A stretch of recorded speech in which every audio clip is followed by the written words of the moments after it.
Good evening, everyone. I would like to call tonight's meeting of the Tacoma Park City Council to order. Would the clerk please call the roll? Mayor Searcy, Here. Councilmember Fulcher, Present. Councilmember Duvalla, I'm here. Councilmember Gibson, Here. Councilmember Siemens, Present. Councilmember Honzak, Present. Councilmember Small. Yes, y'all. Great. Well, thank you all so much this evening for meeting with us. Just for a quick run through of the agenda, there have not been any agenda changes for today. As a reminder, well, I just want to quadruple check with the clerk. We have no minutes. So the voting session this evening will consist of 5 items. The first item is a first reading ordinance approving the FY25 budget amendment number 2, general fund and stormwater. The second item is the first reading ordinance approving FY25 budget amendment number 2, ARPA reallocations. The third item is a single reading ordinance authorizing award of FY25 food insecurity reduction grant funds. The fourth item is the first reading ordinance amending Title 6 of the Tacoma Park Code to add provisions to create a housing preservation credit. Item number 5 is a first reading ordinance amending Title 6 of the Tacoma Park Code to add provisions to create a new rental housing tax credit.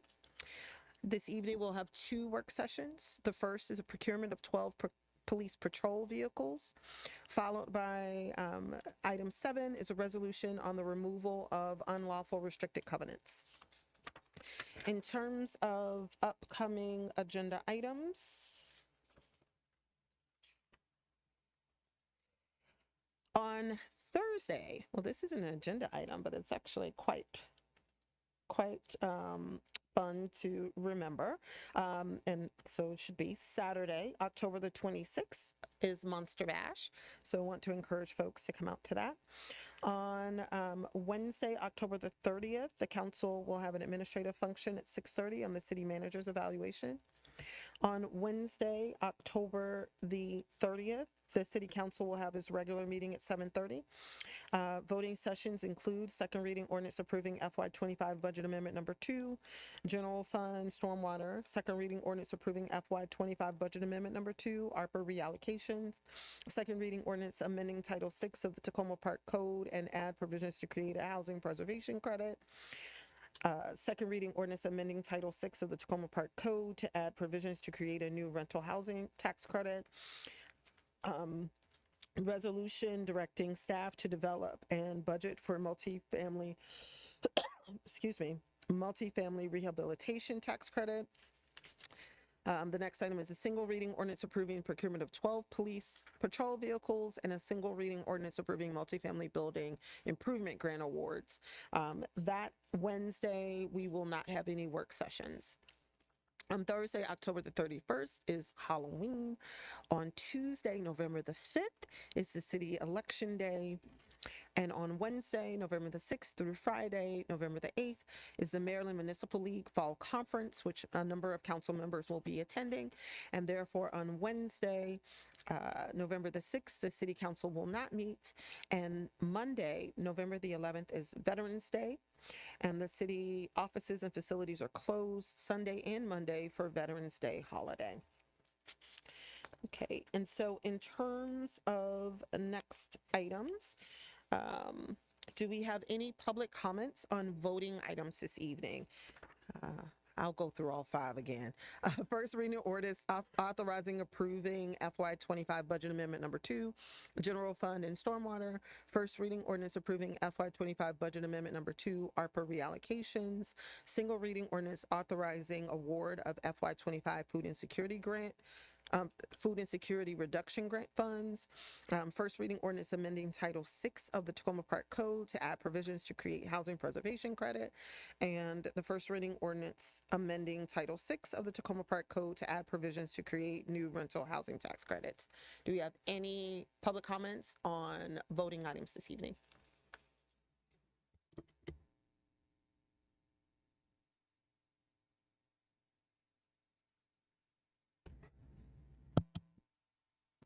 Hey, good evening. Thank you for hearing me. My name is Gabe Herrero. I am with MHP, Montgomery Housing Partnership. We're one of the largest, or if not the largest, affordable housing developer and operator in the city of Tacoma Park. We are a community development finance organization, a CHODO, and we house approximately 6% of the city of Tacoma Park's population. I'm coming out tonight to speak with regards to advocating for a buy right pilot for designated community housing development organizations like MHP. We have a number of developments that have had existing pilots that have expired. This has caused a significant financial strain on some of these developments. And so, tonight I would respectfully request that the City Council consider and include MHP's proposal for a buy right pilot for community housing development organizations like MHP. Thank you. Thank you very much. Do we have any other public comments on voting items this evening?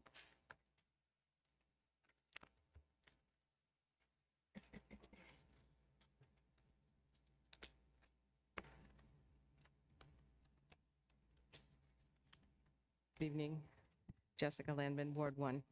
I would like to comment on something that has to do with the interplay between the city's current budget amendment, which will be considered later, and the tax incentive package that you are also going to be considering for first reading. One of the budget amendment items is essentially a carry forward of about $135,000 and change of unspent funds from the city's Emergency Renters Assistance Program, which was an ARPA-funded element. We know that there are still many households in the city who are having trouble paying their rent or have not paid their rent at all. And as you just heard from MHP, they have their financial needs, and they're an example of the challenges faced by the companies that operate the low-income housing. And several of you have spoken in the past couple of weeks about the deplorable condition of some of those buildings and the need for those older rental apartments to be fixed up as quickly as possible. And I was just speaking with Gabe, who was here a moment ago, and he was noting to me the millions of dollars of arrears that they face in some of those buildings and how that contributes to the difficulty of the upkeep and repair. Thank you to Mr. DeSpirito for explaining to me some of the constraints that the city currently faces in handing out those emergency rental assistance dollars. But nevertheless, it does seem like an opportunity to try and figure out how to bring the availability of that program to the attention of as many renters as possible who are in arrears, to try and see to it that that money can pass through the rental process into the hands of the companies that own and operate the buildings that do face significant challenges in repair. And perhaps that could do something to help bring down the extremely high rate of eviction that we face. Partly that's because we have a lot of buildings that are older, but it's partly because we have a lot of very low-income residents who face those challenges. So I believe it would be in the interest of all parties to put this money, whether it's ARPA or wears a different hat once you've made the budget reallocations, put it to use as quickly as possible to try and see to it that we do as much as we can to protect the buildings and protect the residents from eviction. Obviously, this isn't enough to address the large-scale financial challenges that the older buildings face.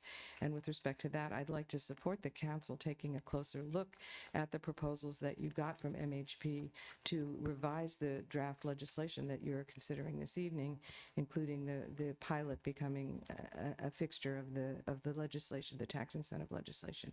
Thank you for your time. Thank you. Do we have any other public comments on voting items this evening?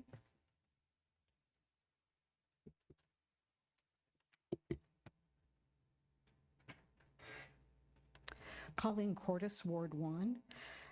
I'm very concerned about the way the tax credit for new construction has ballooned in estimates of revenues foregone at this time of structural deficit. It's far more concerning, very concerning. The potential cost in terms of foregone revenues is now way higher than staff estimated on July 24th. They projected just 200 new multifamily rental units were likely to be built at a 20-year cost of about $5 million. Working with our paid expert consultant, staff has now presented council with an updated scenario of more than $17 million foregone revenue over just a 10-year period. That averages $1.7 million a year.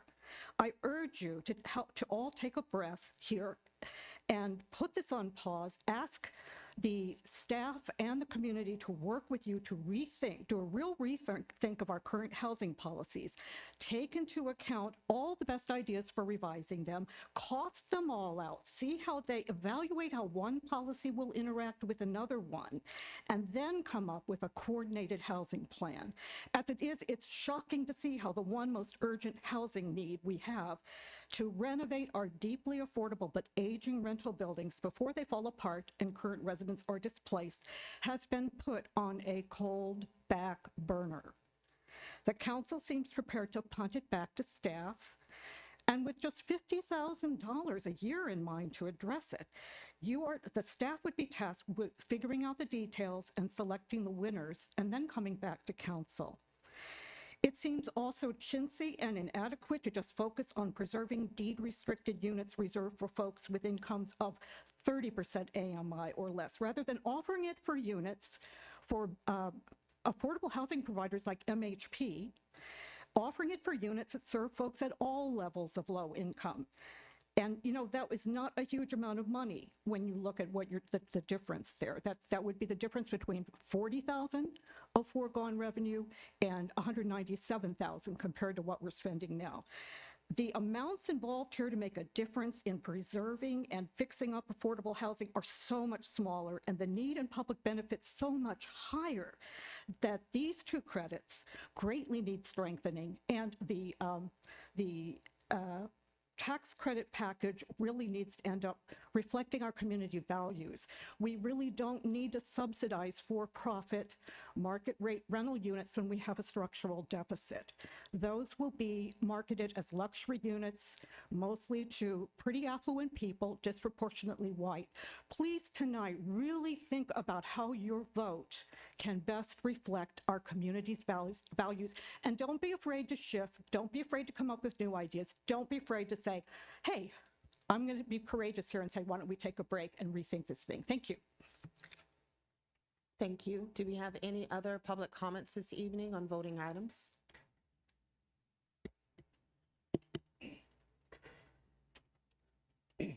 Hello, I'm Keith Chamberlain from Ward 1. I'd like to speak out in favor of the tax incentives for the affordable housing and some future development that's being looked at. I think it's necessary. We can't grow as a city if we're stagnant and just sit and don't do anything with the available property, speaking specifically to Hospital Hill, that there's talks of being developed. I think the improvement will be immense, hopefully some retail, more housing, which will increase our tax base, and it's not really enough people to put a strain on the current city existing utilities and amenities. So I think we got to look for the future. I think about what it's going to be like for my grandchildren that are growing up right now that may be living in the city in the future, and I want it to be better then for them than it is now, instead of going downhill by not doing anything. And I think being stagnant and just thinking and, well, what should we do, and do that year after year is just not acceptable. We have to move forward. The co-op is a good example of a way not to move forward. It was fought tooth and nail. The development didn't happen. Money was spent, and we're in the same place as we were several years ago. I think we should move forward. Thank you. Thank you very much. Do we have any other public comment on any of voting items this evening? All right. We're going to move on to general public comments this evening. Do we have any? Oh, I'm sorry. Hold up. No virtual? Okay, great. Trying to make sure I stick to the plan. Any general public comments this evening?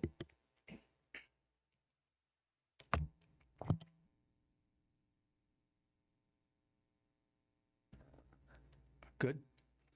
I'm Jim Douglas at 7112 Maple Avenue, here tonight on behalf of Historic Tacoma in support of your draft resolution on the removal of unlawful racial covenants. We strongly support this resolution. Hope the council will find time in your last two sessions as this council to adopt this resolution. A couple comments. One is I think it's very important that the council go on record as these covenants, though we all know they're unenforceable and illegal, to be removed as a statement of policy about how we would like this city and our community to work. As you know, Historic Tacoma's identified where all these covenants are throughout the city, building on the work that the county initially started. We've been working with neighborhood groups, individuals on their opportunities to remove covenants on individual properties, as we've discussed in the past. It's a slow process. One by one, I get inquiries, one or two a week, but it's a slow process. We need to do this on a more expedited sort of global process as the city has authority. Nevertheless, we remain fully supportive of working with the city, to working with individuals, but I really would urge you to take aggressive action to move forward doing this as a city and the state law requires. And I'm not going to belabor the point. I think it's more doable than you've been advised in many ways, but nevertheless, we should move forward seeking advice from the legislature on what they can do to make it a little more streamlined and supportive, certainly more cost effective and easier to do by potentially amending the notice requirements and probably doing this over a period of, some tranches rather than trying to do it all at once. Nevertheless, I do think you need to depend on the expert research that's been done to provide the underlying information, and we don't need to be spending future dollars on redoing that work as part of this process. So let's get this resolution adopted, and I hope to work with the next council on working forward to both, working with individuals in the city to help them remove them, and working with staff and council members to take the city to do this across the board. So thank you very much. Happy to help you in any way we can. Thanks. Great, thank you so much. Do we have any other general public comments this evening? Any virtual general public comments? Great, so we're going to move on to council comments. Councilmember Small. Thank you, Mayor. I appreciate it. I am excited to begin this time with an actual announcement of an event in Ward 6, and that is the November 2nd Halloween party. It'll be the third annual Halloween party put on by the Neighborhood Association, and it is available to anyone who wants to come. There'll be face painting, and there's a costume contest and all kinds of stuff. It's usually pretty awesome. You may or may not see me in a Godzilla costume if you come. In addition to that, I wanted to thank Jim for bringing up restrictive covenants again, and his tireless efforts in trying to bring some fruition to an issue that I applied my labors on, and have been disappointed at the stagnation of said issue. But I wanted to talk about that and the rec center and these policy positions that we're going to be taking today. Because when we talk about property, which is really what all these things are, we're talking about, for restrictive covenants, we're talking about single family homes, but when we're talking about this, we're more than likely talking about multifamily units. One of the things that made the rec center process get pulled was the nature of the ratio from housing to rec center, and the inability of the designs that we received to indicate the need that was actually there. There was an interest in paying for it by putting up housing, but generally speaking, there's no one involved in the area or with any sort of expertise in the area that thinks that we could absorb more density in that immediate area, particularly since there's other things going on with the Purple Line and other opportunities in other places within the city. Making those opportunities as easy as possible for people is important for a variety of reasons, not the least of which being sort of an acknowledgement of the fact that there are some people who are bearing more costs than others with regard to affordable housing and or stressors associated with those things. And so I turn back to the restrictive covenants in the rec center on this simultaneously with the proposed legislation that we're doing today, because these things are hard and they take effort to be applied to them that's consistent and over time. And invariably, when we do those things, somebody alleges that we have not done that. And I can understand that maybe that's a good way to slow things down or to make things be more complicated. But by and large, on a variety of issues, whether it be the restrictive covenants, whether it be our desire for a real rec center, whether it be a continuation of the library in the area where it is serving an immediate need, and or the safety and security of the people that live in Ward 6. It's hard work. It's constant work, and the lift is omnipresent. And if there's anything that I've been frustrated about while I've been here, it has been the inability of people to be willing to put in the efforts that are necessary to move any given thing from point A to point B. So I hope we do that tonight. Thank you. Thank you, Councilmember Small. Councilmember Gibson. Yes, thank you, Mayor. Couple of short things, and then I wanted to refer to some of the comments as in a larger perspective. But and I hope you don't mind, Council Member Shana here, that the food forest dedication, which is taking place in your ward, October 27th. I just wanted to hold that up. 2 to 5 October. This is at Montgomery College, and it's also ties in with the grant that was given or is being considered for the work that the Food Forest Group is doing. A second update is having to do with the Junction parking lot, and we've been informed that decisions have been made that there will be parking, paid parking, starting in mid-November at the Junction parking lot. At $1 an hour for a maximum of 2 hours. It would be free Sunday. There would be some kind of mobile app as well as meters. But I think everyone will be glad to see that it's not being abused, that it will be a paid parking that will help the city with its expenses. And lastly, I want to hold up a meeting that I had with Senator Will Smith in my house yesterday evening, and with about 15 or so Ward 3 people. Senator Smith started with talking about the importance and value of engagement. And he talked about how talking with a constituent sometimes moves to bills. It actually has impact. He also talked about the value of campaigning, encouraged us to go up to Pennsylvania to canvass, et cetera. But I want to hold up all of the different access points for residents to be involved. And all of you tonight, I thank you. Some of you come back regularly, and I thank you very much. Sometimes you're not heard, frankly,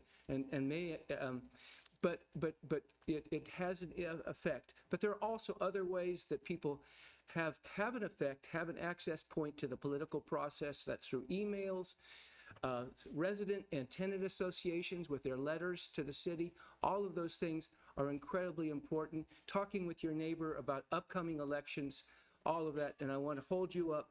And I particularly want to thank the folks that last week were commenting, and then this week commenting on the property tax credit proposals.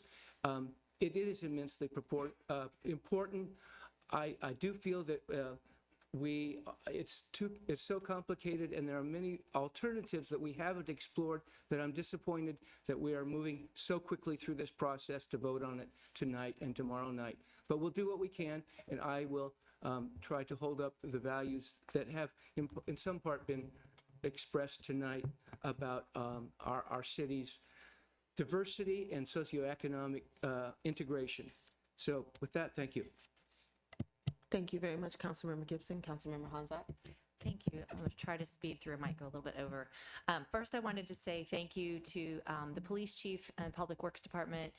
Several of us went today to have a tour of the police cars.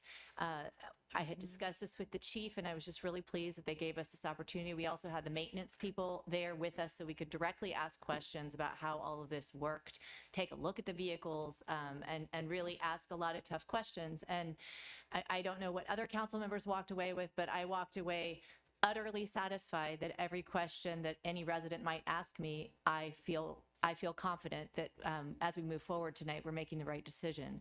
And that's what I would want of my council members. And so I just want to give you that assurance that we are doing that kind of due diligence. And I'm very pleased that they allowed us to really grill them for a lot of time today after reading memo after memo, but really on site, we did that. So thank you. I also want to say thank you for coming forward again and keeping us moving forward on the unlawful covenants. I'm really excited about this move that we're going to make tonight, and I hope we can just keep plugging forward. I also wanted to share out that I'm delighted to see that the facade of Beijing Delight at Piney Branch and Flower is coming to fruition. If you haven't been down there, take a look. It looks really pretty. Finally, there's no hole in the edge of the building, and I hope that Manna is moving forward. So that's also good to know. Meanwhile, there's been a busted window, and code enforcement got right on it when we pointed that out. And I'm just eager to see that whole corner keep getting the attention. I know that Manager DeSpirito keeps hearing me saying, and now at that corner. But thank you. Thank you for your responsiveness. And also, thank you very, very much to the staff for your very quick responsiveness when I wanted to send out Spanish flyers to all of my multifamily buildings that have Spanish speakers in them, and there are a lot of them. And I didn't think it would be possible, given that right now we didn't have our communications director in place. And I said, don't worry, I'm just pointing this out for the future. And lo and behold, I got them by the end of the afternoon. So thank you. The residents and community partners were really grateful for that. And I hope we'll therefore see some of our Spanish-speaking families at Monster Bash. This Friday, October 25th, I will be at Essex House to talk to residents. Thank you, Mayor, for working with me towards creating a better relationship with Essex House.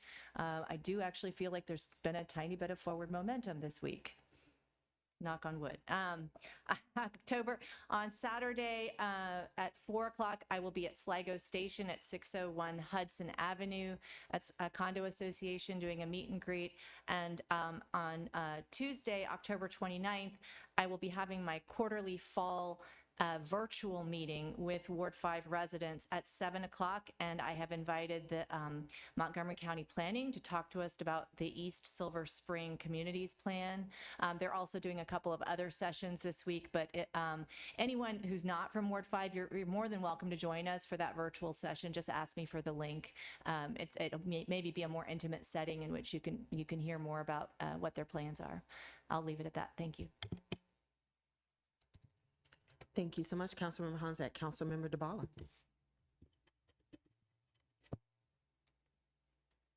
Thank you. Yeah, hi, everybody. First, it must be the weather. I spent this afternoon in a park listening to residents as part of my council member conversations. And so thanks to the folks who came out, because there were quite a few of you. Besides all the things that we're going to vote on tonight and the great experience I had with the police car field trip this morning. What's on my mind is early voting that starts tomorrow. So following up on some of the comments Councilmember Gibson made, one way you can express yourself is to show up and talk to your council member in a park instead of coming here at 7:30.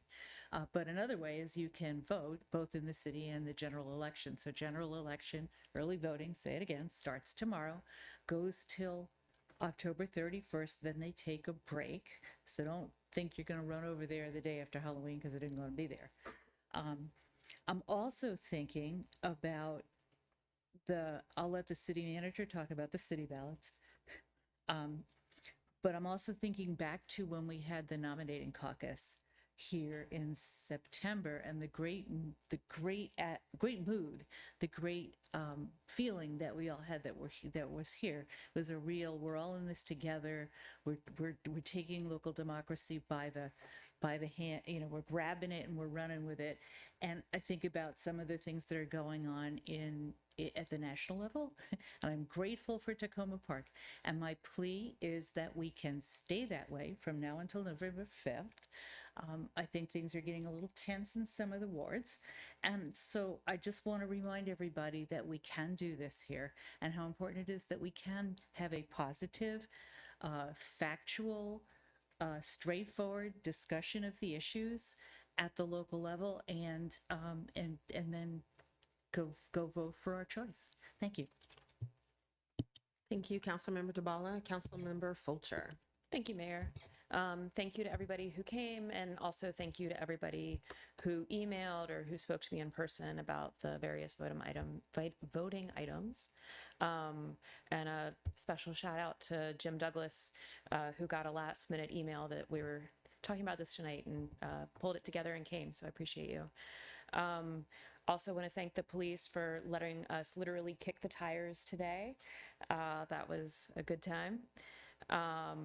Last week, I was able to attend the first youth council meeting of this year. It was exciting. I love that there was one kid who's interested in making sure that people have first aid supplies. There was another kid who really wants to grow the interest in the youth council. Someone else who really wanted to focus on getting more of our youth registered to vote. And so I just love that they get the variety of issues that our city is working on. So that was wonderful. Tomorrow, I will be attending the MHP breakfast. I don't know if anybody else is going, but I have a space in my car if you're interested.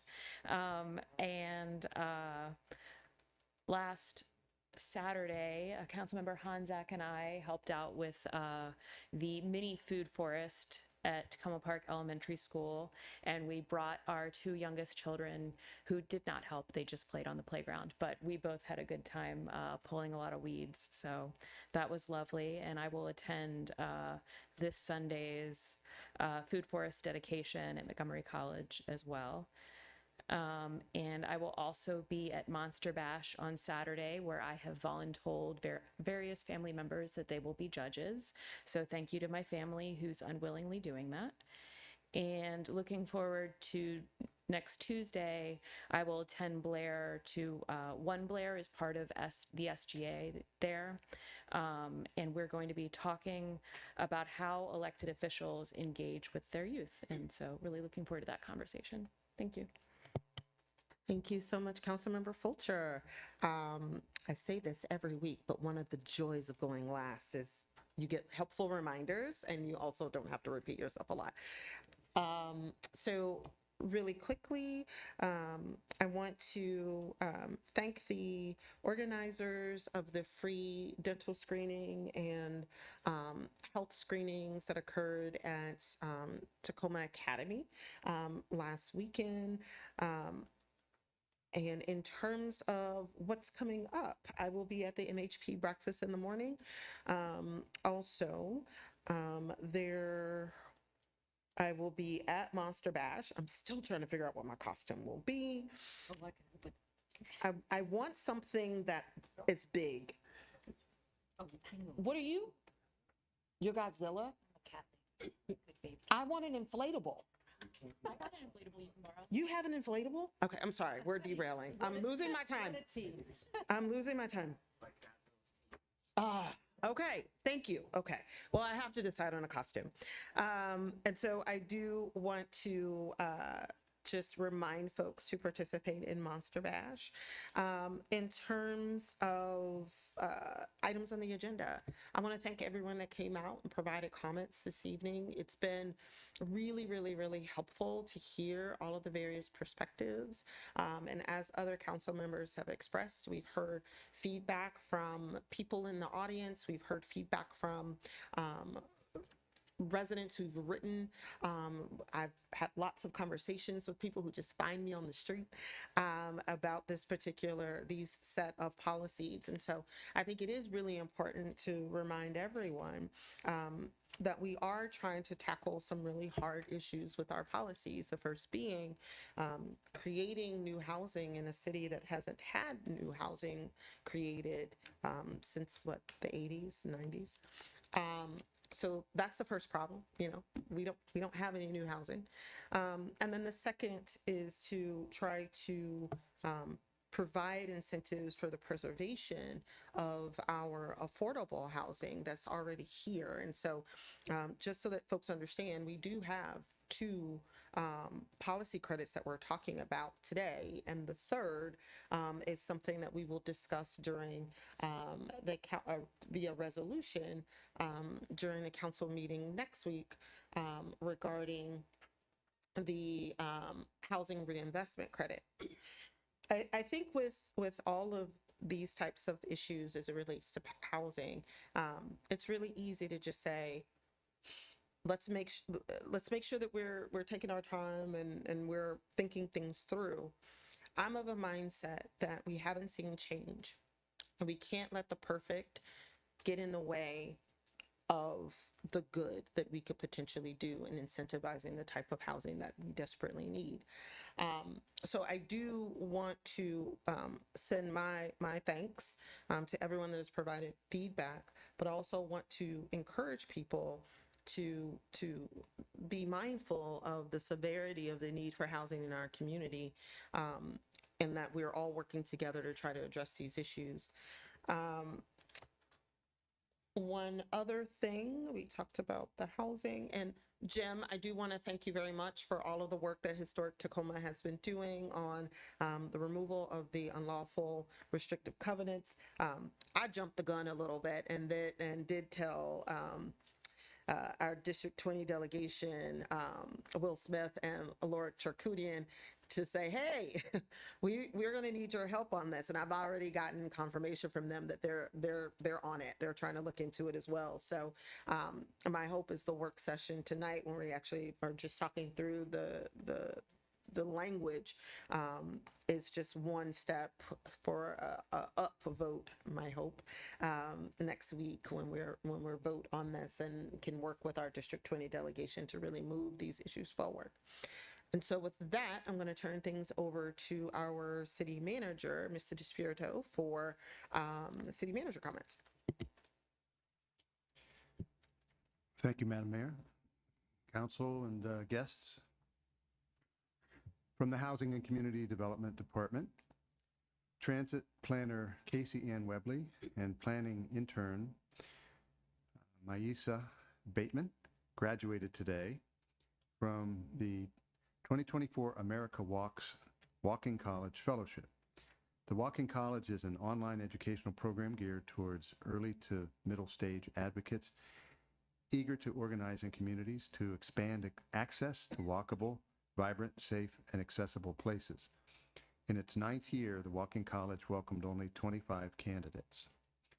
For their final project, Casey and Maisa submitted an action plan to create greater engagement with the city's residents during the remainder of the Maple Avenue Connectivity Project. From the Police Department, the Tacoma Park Police Department is participating in the Drug Enforcement Administration's nationwide Prescription Drug Take-Back Day on Saturday, October 26th, from 10 a.m. to 2 p.m. This campaign allows the public to prevent pill abuse and theft by ridding their homes of potentially dangerous, expired, unused, and unwanted prescription drugs. Bring your medications to the Tacoma Park Police Department at 7500 Maple Avenue, and it's located on the first floor lobby or outside, weather permitting. Prescription, over-the-counter, and pet medications will be accepted. In addition, vape pens and other e-cigarette devices are now accepted, but only after the batteries are removed from such devices. Although we continue to participate in this nationwide event, as a reminder, Residents looking to dispose of excess and expired prescription and over-the-counter medications can visit the safe and secure permanent drop-off location at the City of Tacoma Park Police Department. The collection site is open 24 hours a day, 7 days a week. Drugs can be dropped off with no questions asked. Items that cannot be left are liquids, inhalers, aerosol cans, regular household ointments or lotions, needles and sharps, and/or thermometers. The Tacoma Park Police Department will collect and store all items and then safely dispose of them through accepted practices as done in past take-back events. If you have any questions, please contact Kathy Plevy at Kathy with a C, P for Plevy, at tacomaparkmd.gov.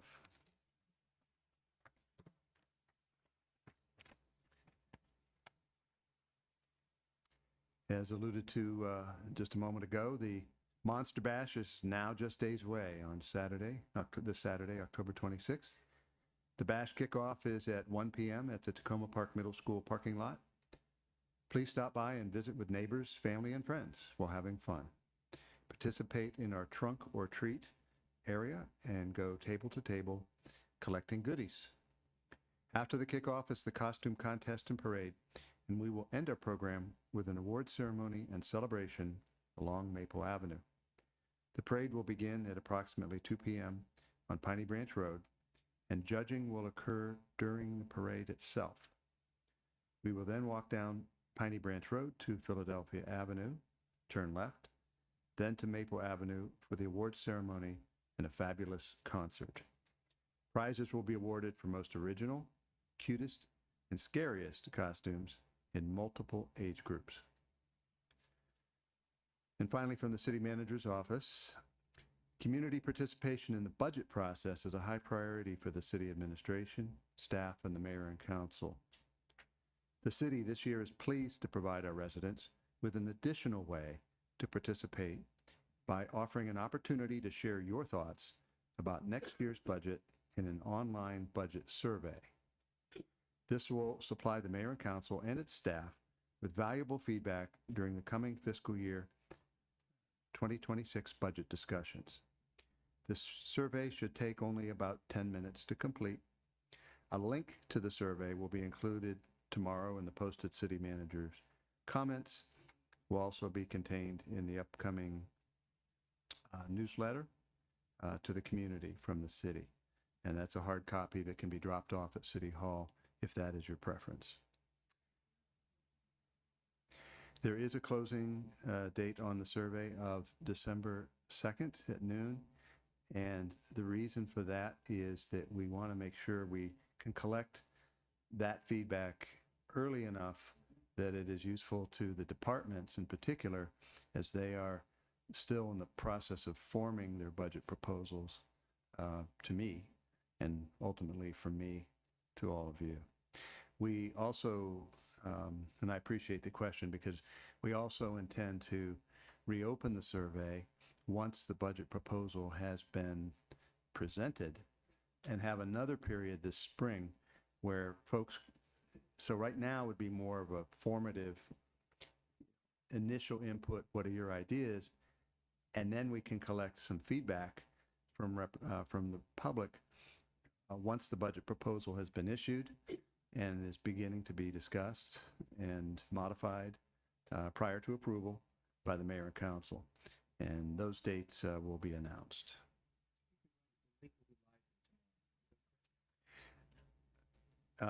Yes, the link is live. It's live already. Yeah, it's live now. I think it was late last week. It was released on Friday? Yeah, the survey. So you can find it on the city website, and again, there'll be a direct link to it in the city manager comments tomorrow. Correct, and the newsletter will be out shortly. That concludes my report. Thank you. Great, thank you so much.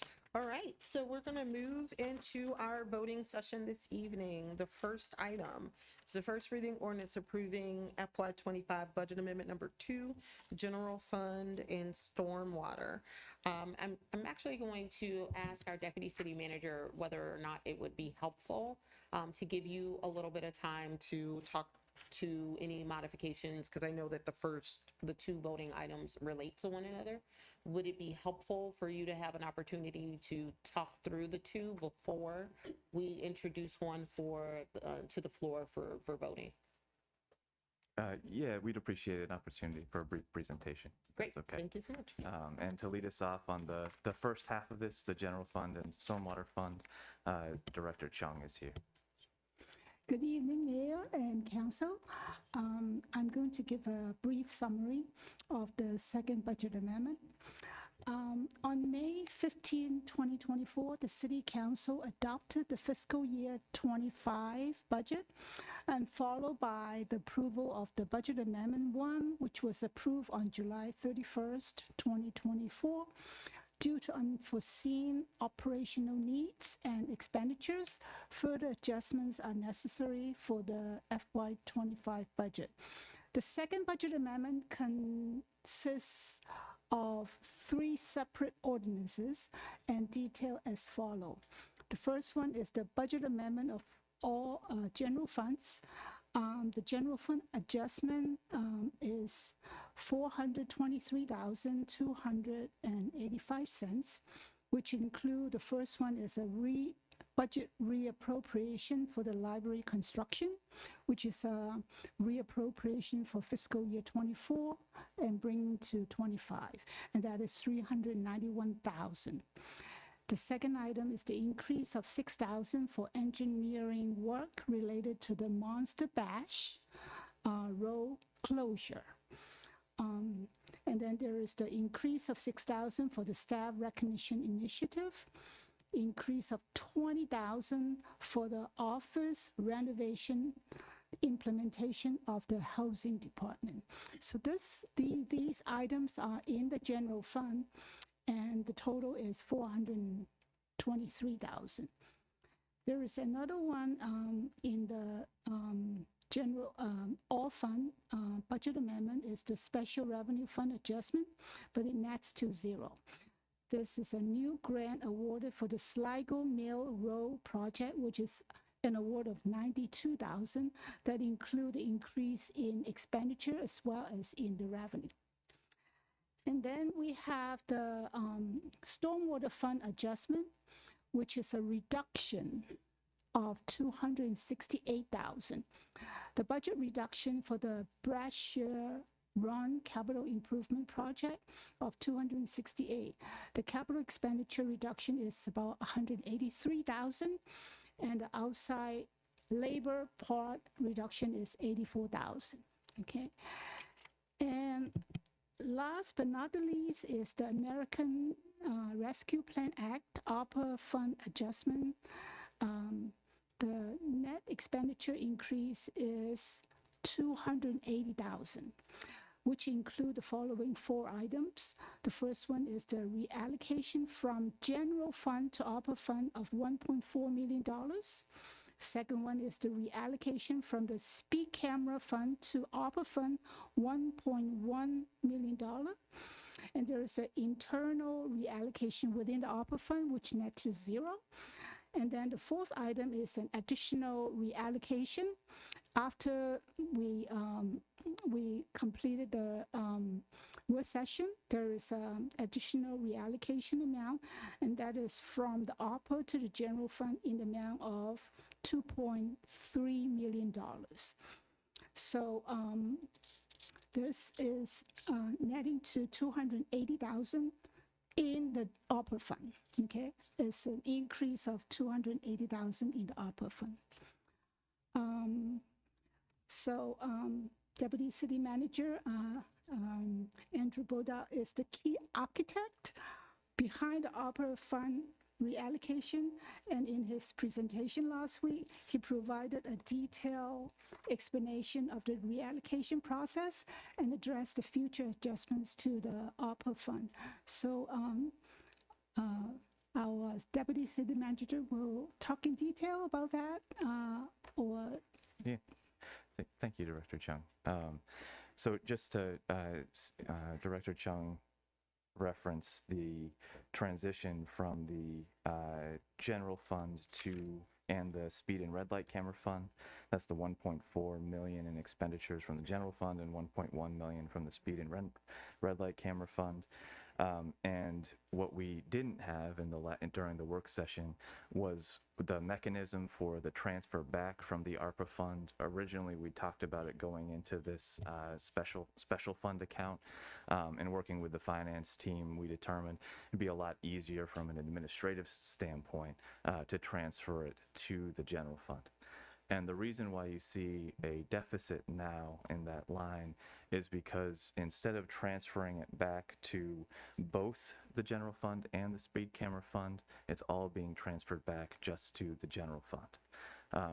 The way we'll manage that is as we realize revenues in our speed and red light camera fund, and understand what our surplus or balance will be at the end of the fiscal year, we will then make the determination whether we have enough surplus in the red light camera fund to make up that difference in balance, or whether we're going to need to use reserve funds to make up that difference instead. So that's the current plan with this budget amendment.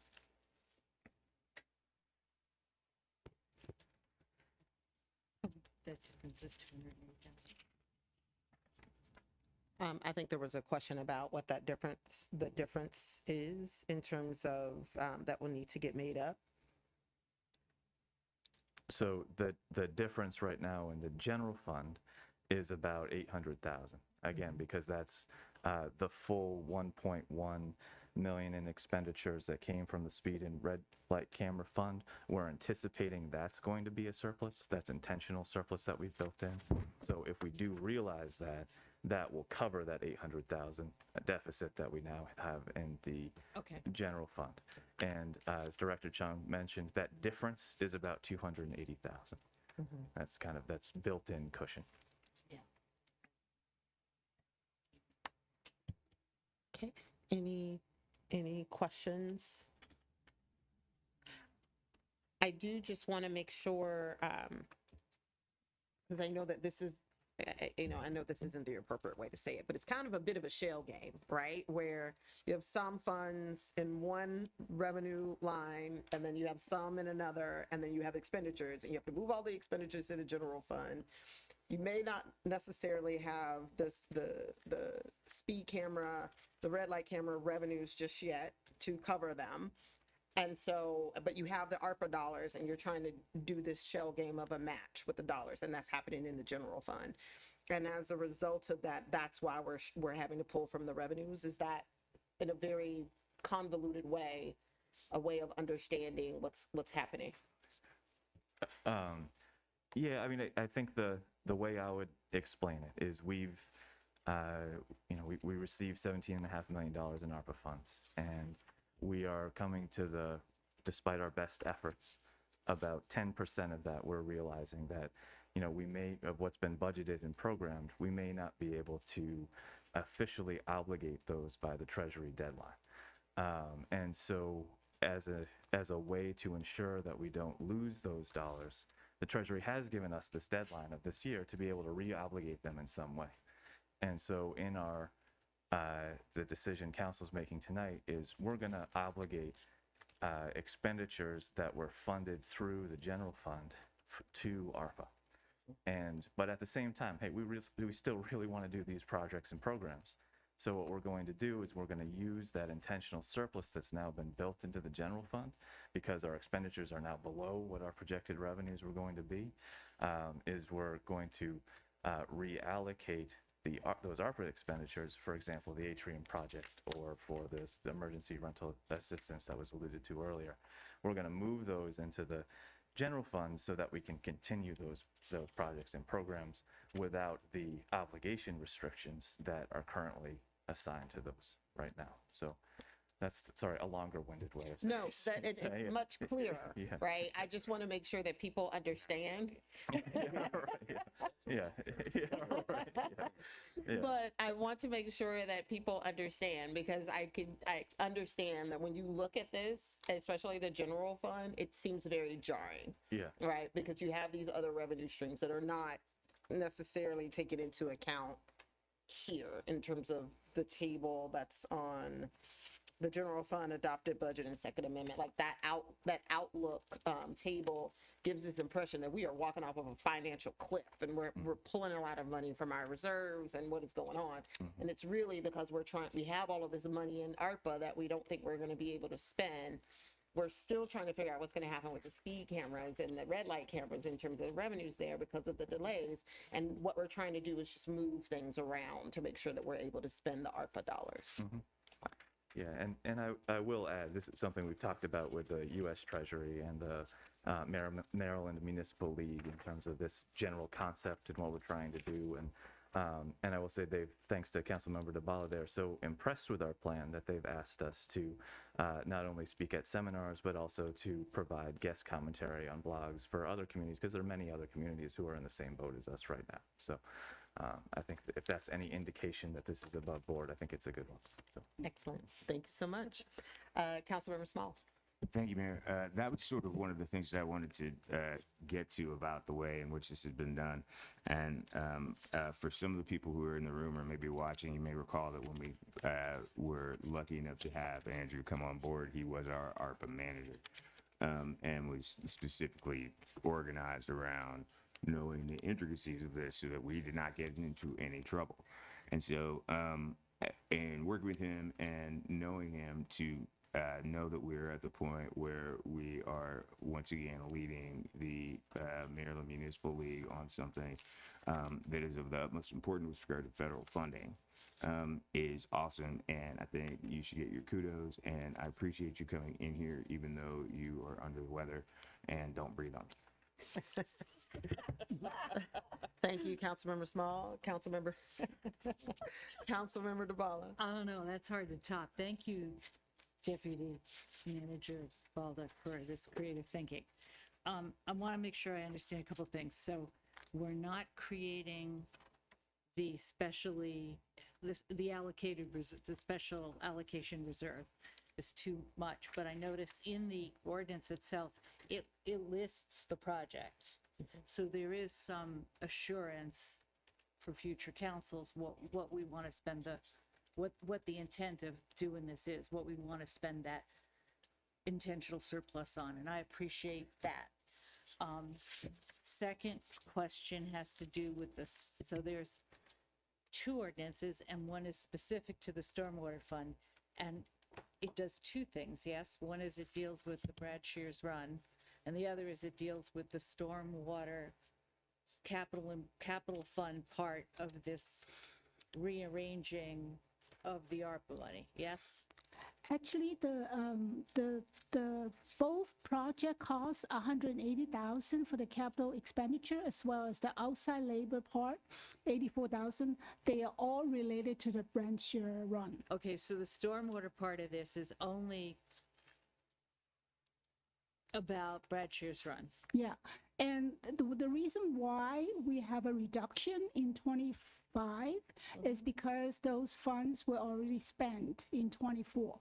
So that's why when we originally set up in the adopted budget with those two expenditure increase in 25, we don't need it anymore because it was already spent in 24. Right, I'm just trying to understand which is in which ordinance. So one ordinance is just about ARPA, and the other ordinance is about stormwater and about the $36,000 in new expenses.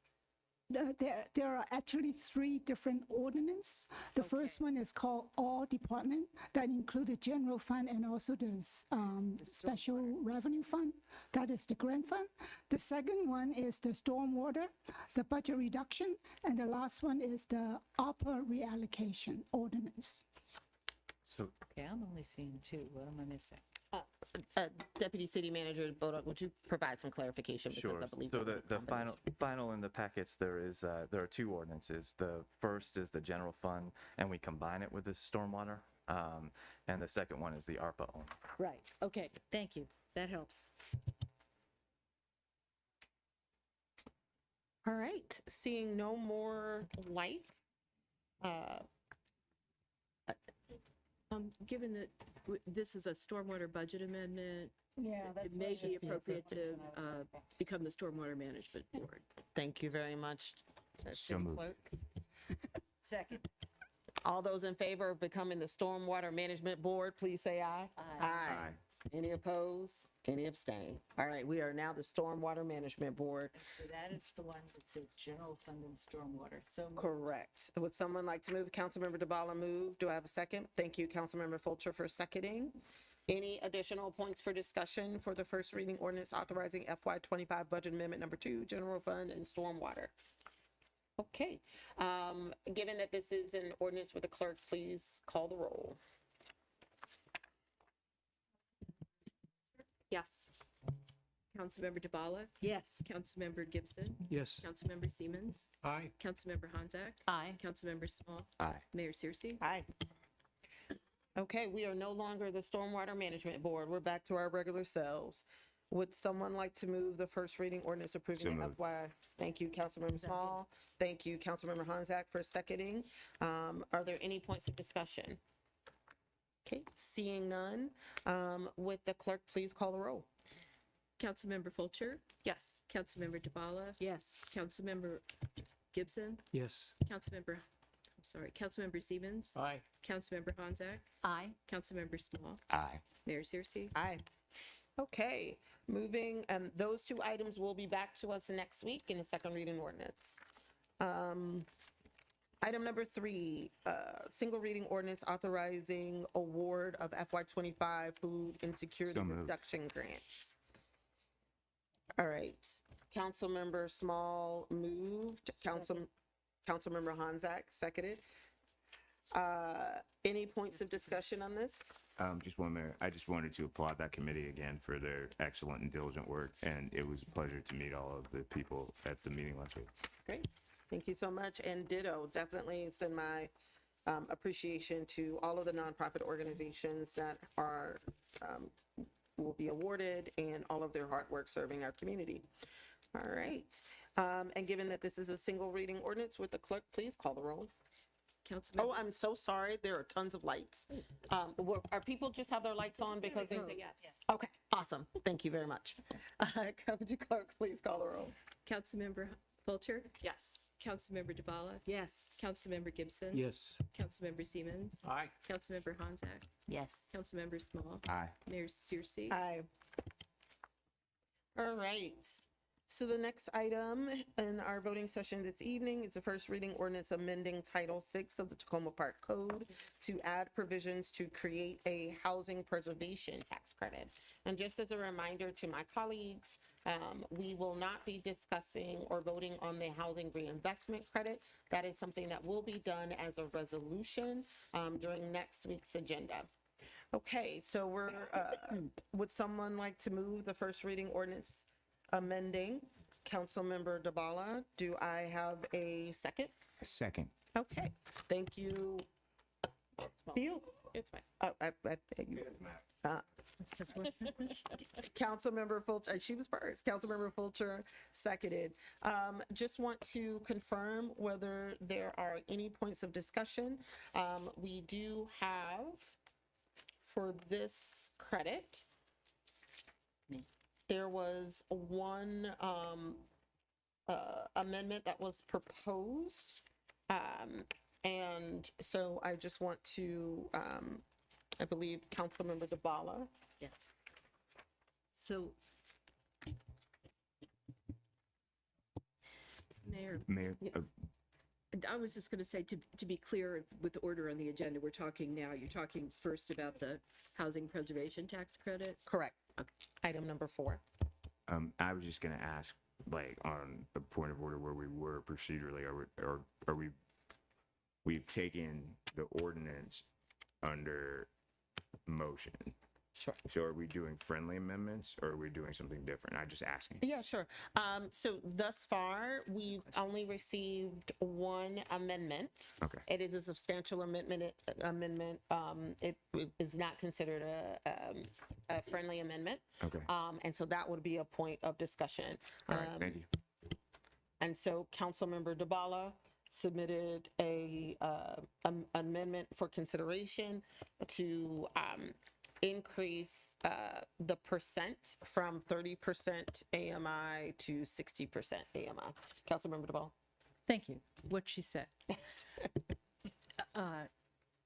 In the presentation, we were given three choices to go with the low income buildings, units, 30% of area median income, or I forget what the middle one was, and the top one was 60% of area median income, which is essentially all 21 of the current existing buildings that are deed restricted in Tacoma Park. And so the estimated cost for that from staff is foregoing revenue of $257,000 a year for all of the buildings that we now have to, in my view, ensure that they stay that way for the residents who live in them, low-income seniors, disabled, etc. I also want to point out, so my amendment is to make the 30% up to 60% to cover all of the buildings, not just a portion of them. The way it reads now, that would be line, I wrote it down.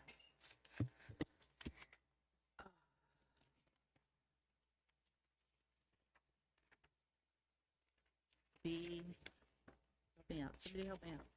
Somebody find It it. would be, It's right hold on, here. set it up. Hold on one second. It's B. B, it's, Are we talking? It would be amending, so it would be amending the section 2, this is 190. I want the other one, this one. I'm sorry, I had it written down. There it is, right there. 2B, B2,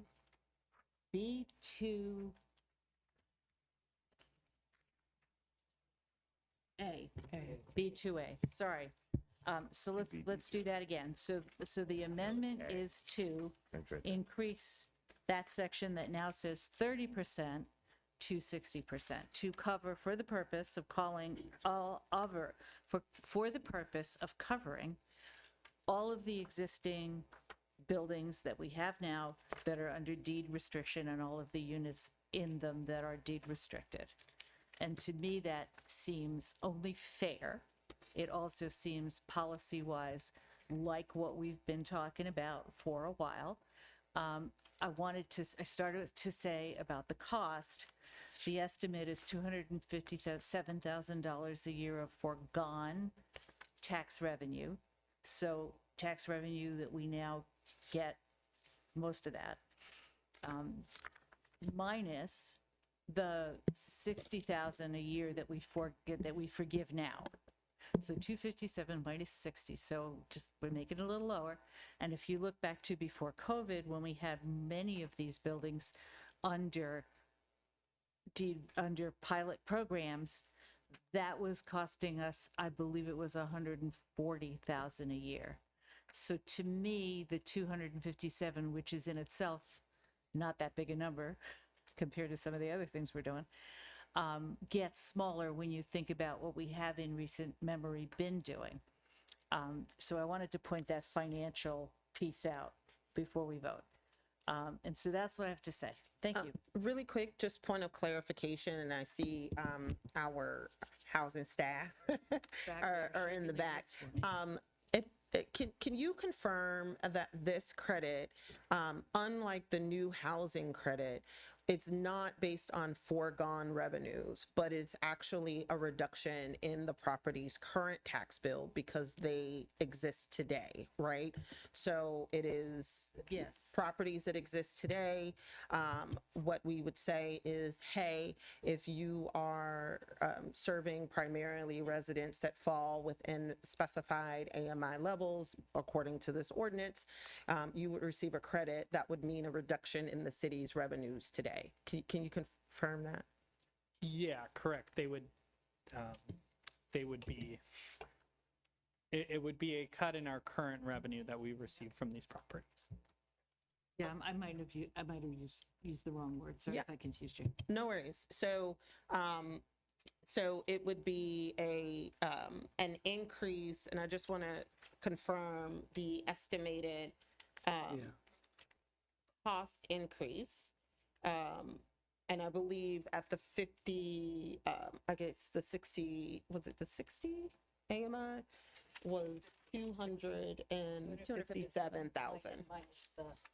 Minus the 60 we pay now. Okay. And so I just want to confirm, Councilmember DeBala, your proposed amendment is to amend the Housing Preservation Tax Credit Ordinance, Section B2A. Yeah, B2A, 620 B2A. 620 B2A to read, the property's qualified dwellings are required to have a rent level affordable to households making, instead of 30% or below the area's median income, you are proposing to change that to 60%. Or below the area's median income as reported by the U.S. Department of Housing and Urban Development. Do we have a second to that proposal so that we can discuss it? I'll second it so we can discuss it. Thank Councilmember Fulcher, seconded. The floor is open to discuss the amendment. Councilmember Small. Thank you, Mayor. Cindy and or Devin, I have a question that is going to land somewhere in the middle of there. And it pertains to the motivation of the change and the specificity of the amount of money that is being removed directly from the budget. Because, and I think I'd like to hold the floor, but I'd like for you to answer the first part about the motivation so that I can get to the second part about what my thoughts are. My motivation is to protect current renters that are the most vulnerable and to respect that we have nonprofit groups that have for many years been respect that they have made these arrangements because there are people who need these arrangements. So two things. So, Which okay. are essentially the same thing. All right. So my question then would be, in evaluating between options, Okay. Having established it at the 30% AMI in order to address issues of people who are definitely not getting remuneration enough in rent potentially to make improvements. I would argue, for the sake of argument at this point, that 60% AMI is a different set of considerations given the cost of living here and the nature of those buildings as opposed to a building that is housing 30% AMI people. And so I'm concerned about whether or not this tool being expanded in that way is I don't even know if Mm-hmm. there's metaphor of some sort of scalpel, wrench, hammer somewhere around in there. But if we're losing $250,000 or $231,000 of direct funds in the budget that we are currently getting, and that for however reluctant or happy that people are to pay it, they're paying it. And we are talking about things, not the least of which being that there was so much concern on this council about $131,000 in potential cost on the restrictive covenant thing. I am reluctant to be removing additional monies from the budget that weren't designed by the professional staff to be envisioned. So my thought would be that I would ask Devin about his opinion about the change from 30 to 60. And before we ask Devin, I want to add another question, which is I am under the impression that buildings are not all one or the other, but Yes. that people that live in them are in a range of those categories. Correct. Okay. There's Yeah, thank you. yeah, there's a range of units. Staff essentially proposed different levels to cover different amounts of buildings and units. We went and then kicked the numbers on kind of what the impacts on revenue would, or yeah, current revenue would be. I don't think staff had a strong opinion on which one is the best. It's really a matter of kind of for council to weigh kind of the amount and how generous council wants to be in terms of, you know, putting these out.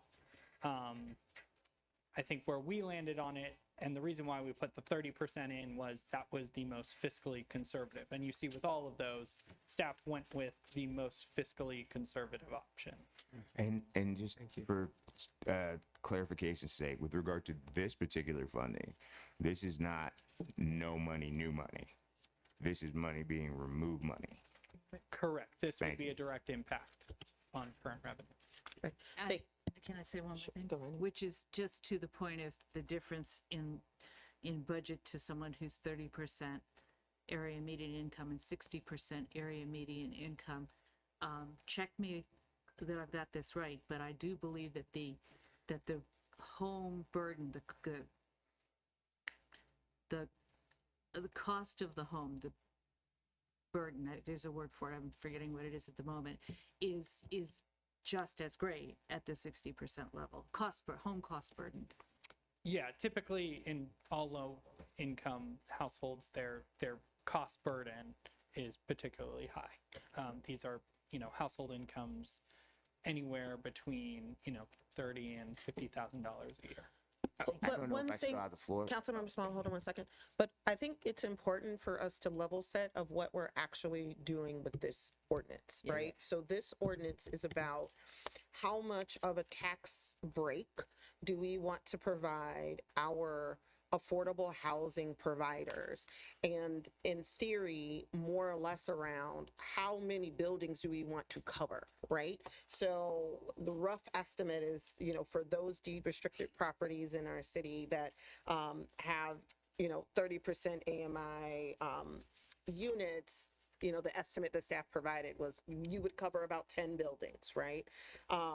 If you're talking about 60, then you're looking more at like 21 buildings, right? So the question is not how are we actually going to provide direct support, because some of these buildings have a mix of individuals that may span between 30 and 60%. It is how much are we willing to invest as a city to provide more coverage, to provide tax credits across more buildings in our city, right? So it's the difference between providing tax credits for property owners, landlords of 10 versus 21 buildings. And I just want to confirm with staff that is correct. Yeah, I'd say that's correct. Okay. And to confirm, 21 buildings is the top end. That's how many there are. Yes. Yeah, there's not And we'll go another- back and triple check those numbers. Right, thank you.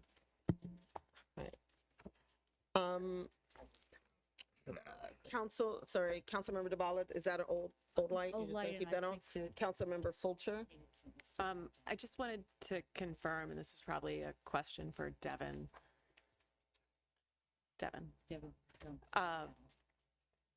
Montgomery County is currently not taxing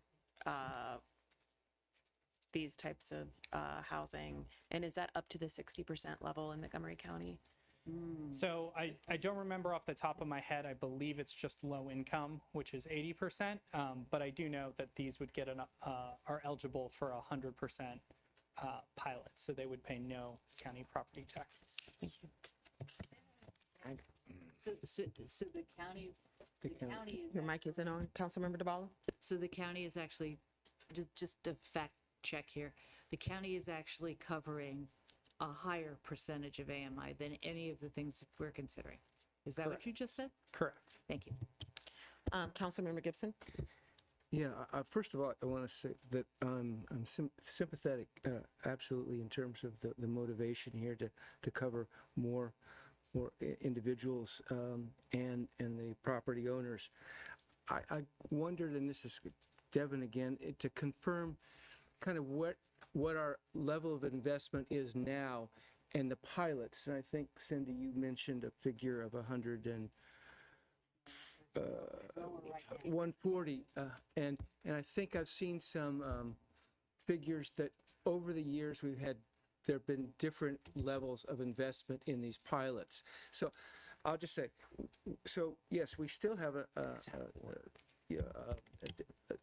structural deficit of $1.2 million. So I'm not interested in increasing that, but I am concerned that we at least maintain the level of support that we have traditionally done. So could you speak to what is the level of traditional level of support? Yeah, our current pilots are about $60,000 a year right now, and they are expiring over the next couple of years. Over the past 10 years, our maximum amount of kind of annual pilot abatement was $114,000 a year. Now, this is because pilots started and ended on different time schedules, depending on when they were approved, how many, it was done on a case-by-case basis. So some pilots ran for 10 years, some 15. And so that was the reason for that fluctuation in that number. So if I follow up, just if we were to renegotiate the pilots that we have for all of these units that no longer have pilots, I mean, I guess to reissue them, what would be the cost of that?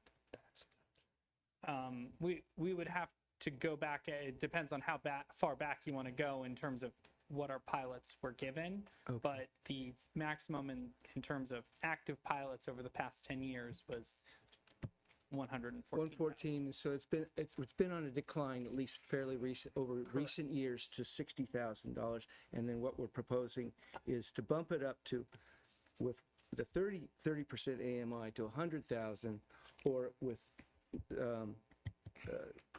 council members DeBalas to 257. Less, I got a little confused. The 60. In both cases. Like 60. And there's also there's a third option in the middle that's we haven't talked about, but I don't know what. So I guess I would personally support our not reducing our investment, which, as you say, has been up to 114. So I would put it either in the 30 or 50% AMI and not put ourselves in jeopardy for the 257,000 less 60. So. Just want to remind colleagues that what is on the table right now is a amendment for 60% instead of 30%. So I'm just going to respectfully ask for folks to not introduce another amendment that is different from what is currently on the floor. That's appreciated, Mayor. Thank you. The point that I do just want to remind my colleagues of, because this was something that was discussed at length during prior council meetings, was that the pilots over time have been reduced because our goal was to try to come up with an approach that could be more transparent. So there were properties that wanted to get pilots from us, but we needed clarity and council agreement on what what consistent policies we wanted to put forward in order to allow for those new pilots to move forward. So I just want to provide folks with a little bit of caution about assuming that the current state of the pilot payouts is what would be happening in the future, because there are buildings that could potentially qualify for a pilot, but because we don't have a streamlined policy in place right now, they do not have them. So I think that there's a couple that are trying to get pilots that they do not have. But I do appreciate Councilmember Gibson bringing up the fact that there are some costs that are already being paid in terms of pilots that exist now that are expiring. Councilmember Small. Thank you, Mayor. I'm concerned, and I'd like to go back to the mechanics of the 30 versus 60 here, just from the premise that if you look at the ordinance as we have it in front of us to understand, there are not necessarily any sorts of requirements that are directly tied to an incentive associated with this per se.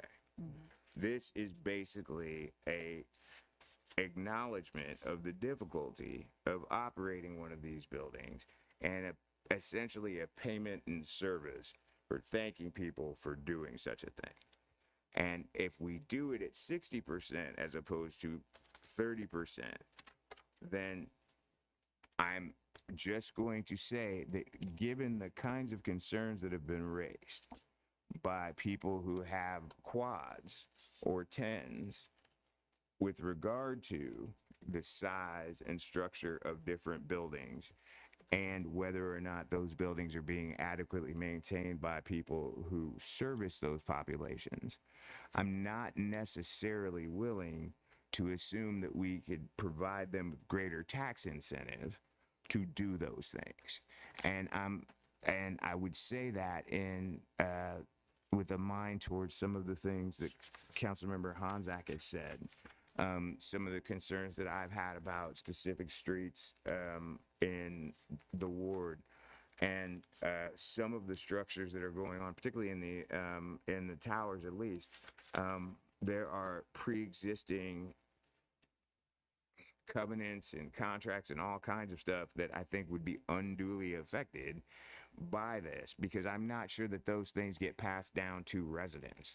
And ultimately, if I think that that's what the goal of the affordable housing aspect is to continue to preserve the housing that we currently have in there, I don't necessarily think that, or rather, perhaps I'd like Councilmember Honzak to speak to whether or not she has concerns about this, maybe.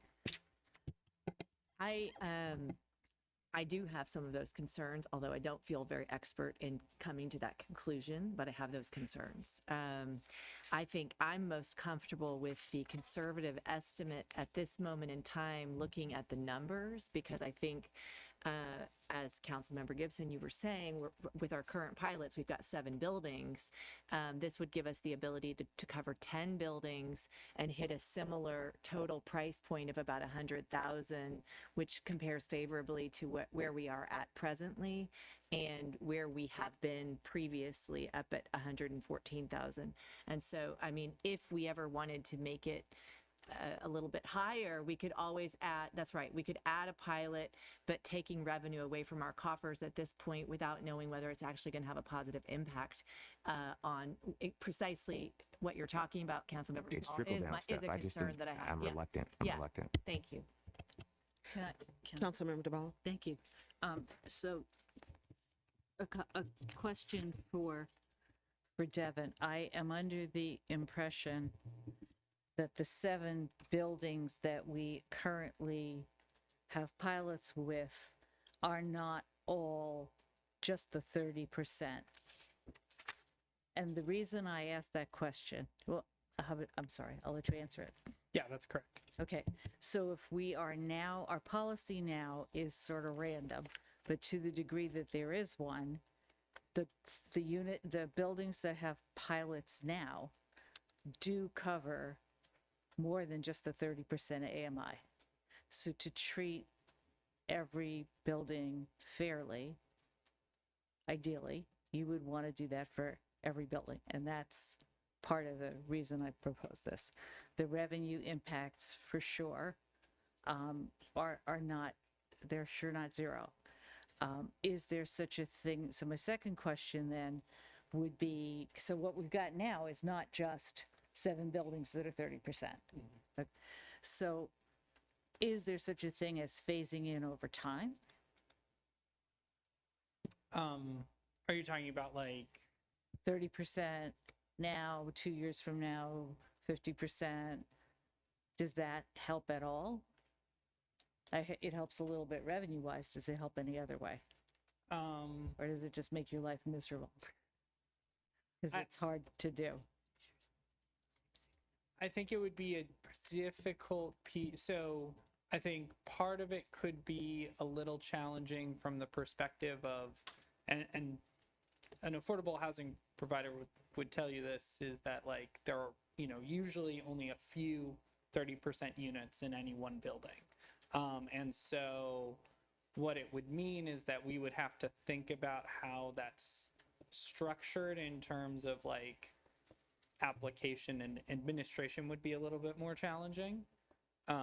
We also designed this credit to be basically as long as there's a regulatory agreement with the building. It's really the hard part with this credit, and why we only put an annual figure, is that it goes on until it stops being affordable housing. So, you could do a 5-year phase in, but then the end date would be whenever. And just a quick follow-up, Mr. McNally, to your point, the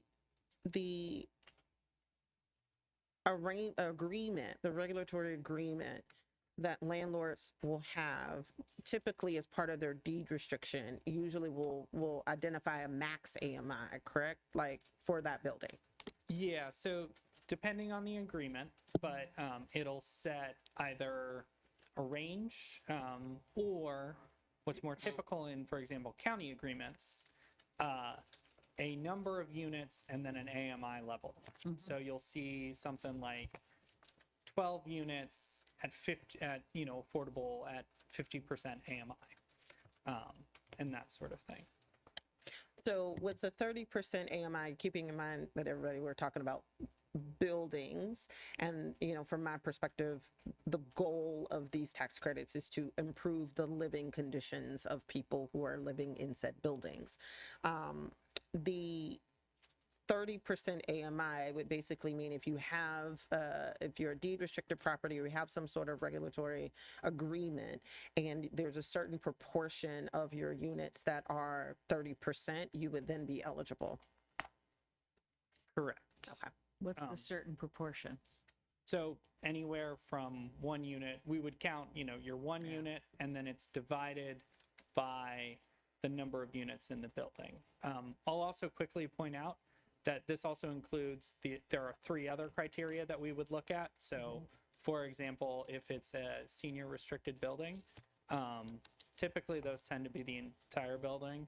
And so those, for example, would be completely, and that's why, for example, we have 7 buildings. So the 7 or the 10 buildings that would be affected by this credit, some of them might have very small tax abatements. I think and I'll have to double check the numbers, but it might be in the single digits in terms of percentage.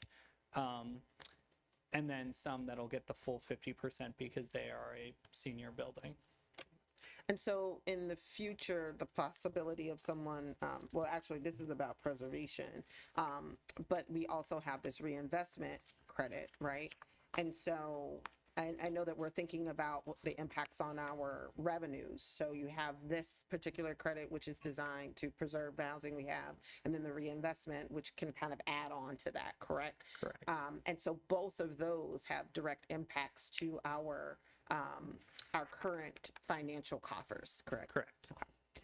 So I'm just bringing that up to make sure that everybody understands that 1 here may mean, and there was a reason for talking about the reinvestment credit next week was so that we can kind of think through how the impacts of preliminary decisions that are agreed upon during this meeting may actually impact decisions for the next. And so, just to restate how much credit a building owner would get, it's not 50% if you have one unit at 30%. It's 50%, up to 50% credit from one unit to all of the units. So if you have all of the units at 30%, or as I'm proposing, up to 60%. But if you had half the units at 30%, that's not 50% tax credit, that's 25% tax credit. It's a sliding scale relative to how many units meet the AMI requirement. Yes. So if you have, Proportionate, that's the word I'm looking for. yeah, if you get 50% of those units qualify, you get 50%. If 51% qualify, that's great. We're capping it at 50%. Okay. Thank you. Councilmember, I'm sorry, Councilmember Hanzak? Mr. McNally, I'm sorry. If you could stay there. I'm looking at a table with what I think are the current pilots. And you were the one that sent that around, and I don't know if you have it in front of you, but could you just say ballpark if you have it in your mind, maybe? Approximately where that in that list of 7 those buildings lie, like most of them are in the general 60% range, 50% range. I know that it is my understanding that, for example, Essex House, which is not on this list, is a 60% AMI building. I see that 7667 Maple is on that list. That's one of the only ones that's on Maple. Can you give us a sense of that, or if that's too detailed right now to do on the dais? I understand. Yeah. So I don't have the exact list in front of me. I can pass you that list and kind of what we have on record. Okay. Typically you see like around 65% AMI are most of the like low income units, or where they're gonna try to fall in that range. Okay. So most of those pilots are 60-ish. Yeah. And so would any of them have some units usually that would qualify for this particular preservation of housing tax credit? A lot that are of under the pilots? buildings would not. At 30%, if you're talking about that. So you're talking about a different 10 buildings from the 7 that are on pilot now? Correct. Okay. All right. So seeing no more lights, actually, I'm going to take my moment.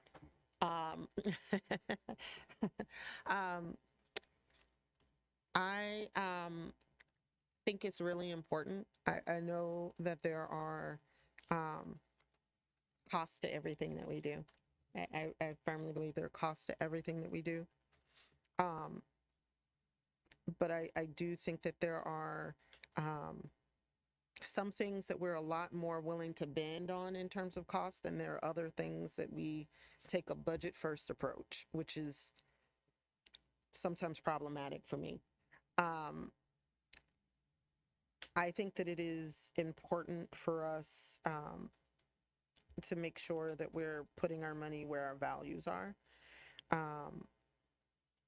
And if our goal is to make sure that individuals with the least among us have comfortable places to live, and that we are doing our due diligence to oversee, because I see this credit as also providing a little bit of a stick to say, hey, I could take this credit back from you if you're not adhering to our laws, right? Which is something that we don't have clearly spelled out in the current pilots that we have. So I do think that it's important for us to think about recognizing the costs associated with it, but I do think that it's important for us to do our due diligence to make sure that if we care about affordable housing and we want to protect it, that we're investing in it. With that, so I have lost track of who moved, who seconded, but I do know that it is on the floor. May I say one more thing? Councilmember Demal, go right ahead. Before you call the vote. So these are related, all 3. I am in favor of boosting the reinvestment one next week. And I am personally going to propose on the first one, a way to reduce for the future revenue impacts, so we get more sooner, to cover in part some of the impacts of this. So for me, I see them as a three that balance out. I just thought since somebody brought up how they interact. Pardon? I was just saying you gotta get votes for all three. Well, sure, but I'm just laying out the proposal. Thank you. All right. So we're going to do hand votes on this. All those in, Okay, we're voting on the amendment. we're voting on the amendment. Amendment on the floor, just to remind everyone, is bumping up the preservation tax credit from 30% AMI to 60% AMI. All those in favor of this adjustment, please say aye. Aye.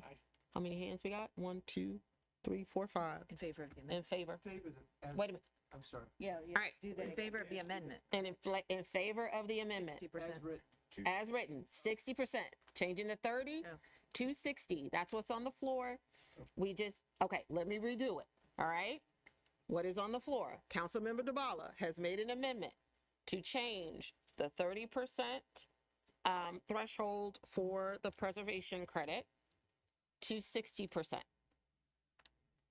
of AMI. Right now, we're voting on whether or not we are modifying the ordinance to, instead of say 30 at, what is this? B2A,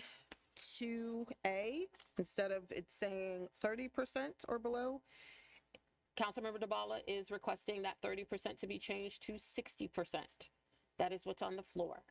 All those in favor of Councilmember DeBala's amendment to change 30% AMI to 60% AMI. All those in favor of that amendment, please raise your hands and say aye. Aye. Aye. Okay, we have 1, 2, 3, 4. Any opposed? I oppose. I'm opposed. Any abstain? All right, so it was a 4-3 split. It moves forward with 60%.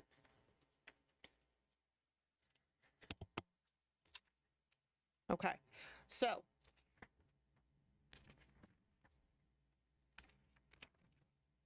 all right. See, are there any other adjustments to or amendments to the housing preservation tax credit? Okay.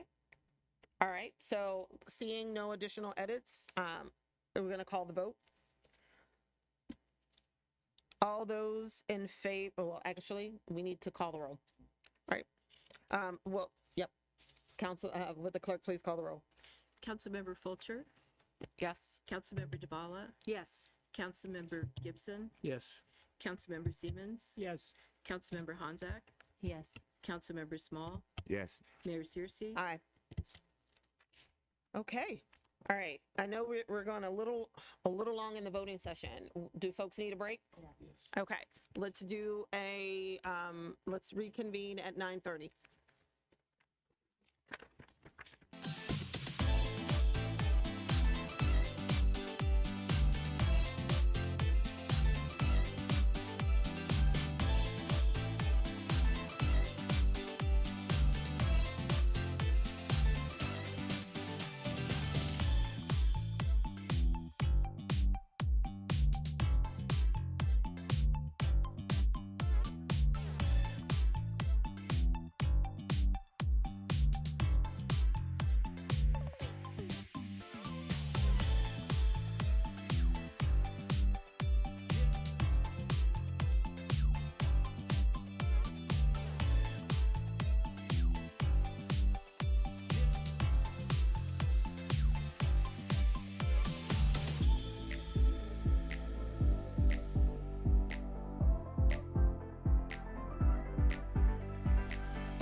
All right.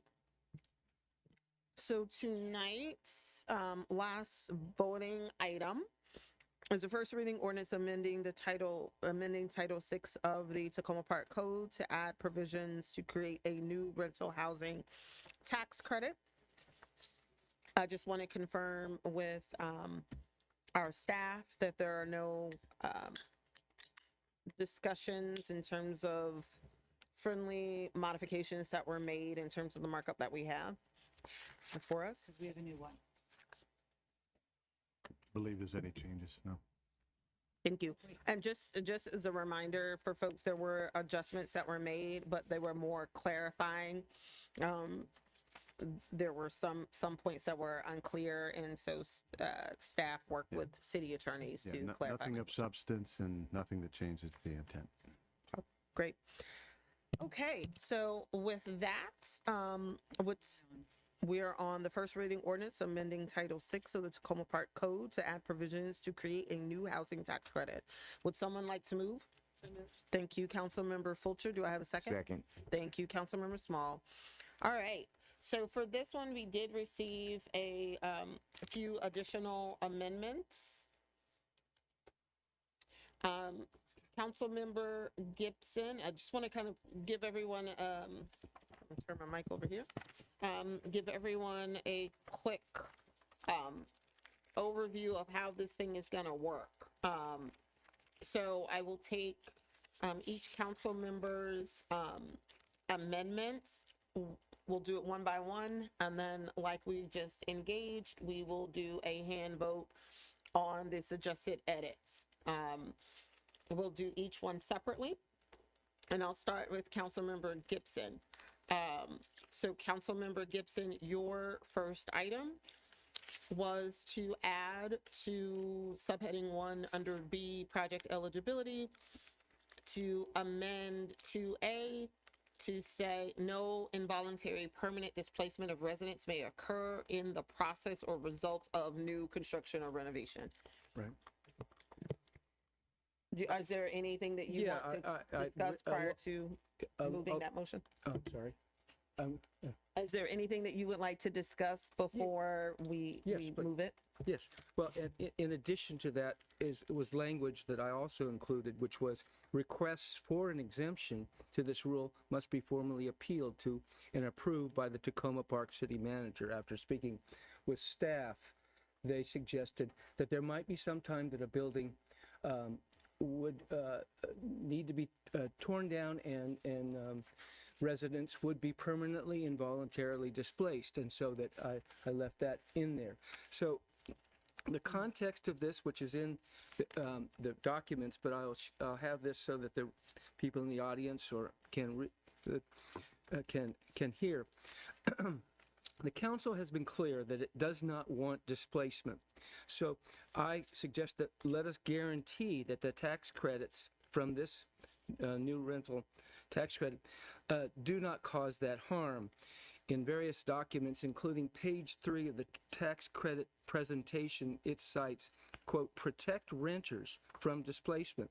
Page 22 and page 24 of the presentation that we've previously got from staff also says, does not displace tenants. Staff have noted that they think it is unnecessary to add this protection for new rental housing credits, but they do not, as I've understood, they do not object if the council were to support it. And I would say, additionally, importantly, Maple Avenue residents deserve to be reassured, even if it's not absolutely necessary and not likely to happen. I think that our Maple Avenue residents deserve the security of knowing that the council, the city is behind them and will not allow involuntary displacement. And we use this very same language, or there's similar language in the yet to be proposed renovation tax credit. So I found it in one and I thought it belonged here. So Okay, so Councilmember Gibson has made a motion to amend. Is there a second? Thank you, Councilmember Fulcher. So now it's open for us to discuss this amendment. Councilmember Small, I see your light. Yeah, I'm just wondering if this is superfluous. It's given the fact that this is about the new construction of housing, and we had a very specific conversation led by Devin about the distinctions between the two and why this was different than being concerned about a displacement issue. I would advance that unless someone tells me otherwise, I would agree with the position of the staff.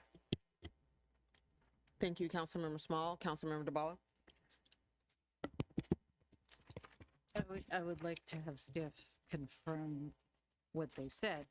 And while I'm at it, because I thought this was potentially superfluous, but I also was concerned that it was so broad as to trip us up.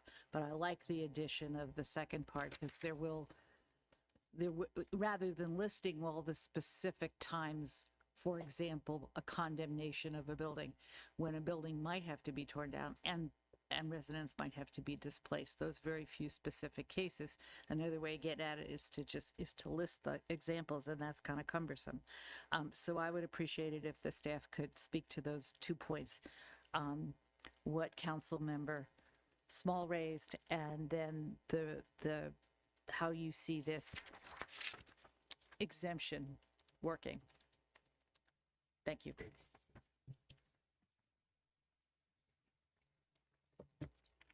Yeah, so I'll talk briefly about kind of why staff is less concerned about a building being torn down that has units that are currently operating. So first of all, the adjustment is for new credits. So what we put in the language, I believe, is looking back 3 years from the date of the we received the application and saying how many units were on that site. And then adjusting the tax credit so that only the new units created are incentivized or eligible to, be part of the credit.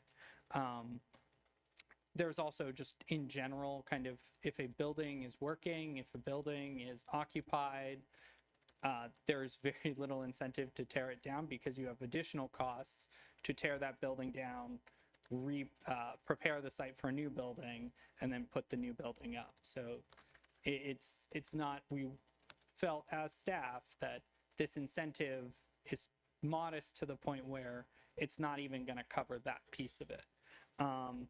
In terms of the language, I don't have the exact language in front of me. I think there was a good coverage, it sounds like, by council of kind of what those exemptions might be.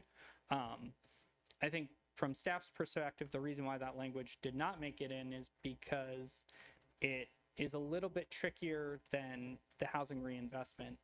During the renovation of the housing, kind of, we have the ability to take that back and keep a close eye on who's in the building, what's going on, checking in, that sort of thing. This would be essentially after they tear the building down. And so it's very difficult to go back and figure out whether it was involuntary or if the building had serious issues, for example, in the case of condemnation, or if the building sat vacant for a while. And so I think the concern staff had was it would be very difficult to define those terms in such a way that we felt confident that we could enforce that. That said, like we said before, we don't have any objection to that language. It just, that is why it was never placed in the ordinance. And Mr. McNally, while you're up, because I agree with my colleagues, I think this language is superfluous, and I also think that it may add a level of the language. Is it clear enough? And quite frankly, opens the window to other policy development or regulations. And so I personally thought that the language included on, I believe it was B6,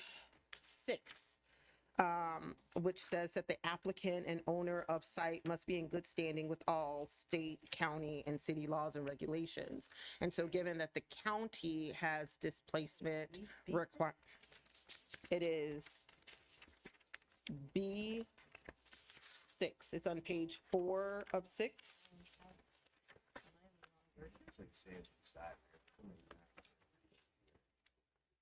Sorry.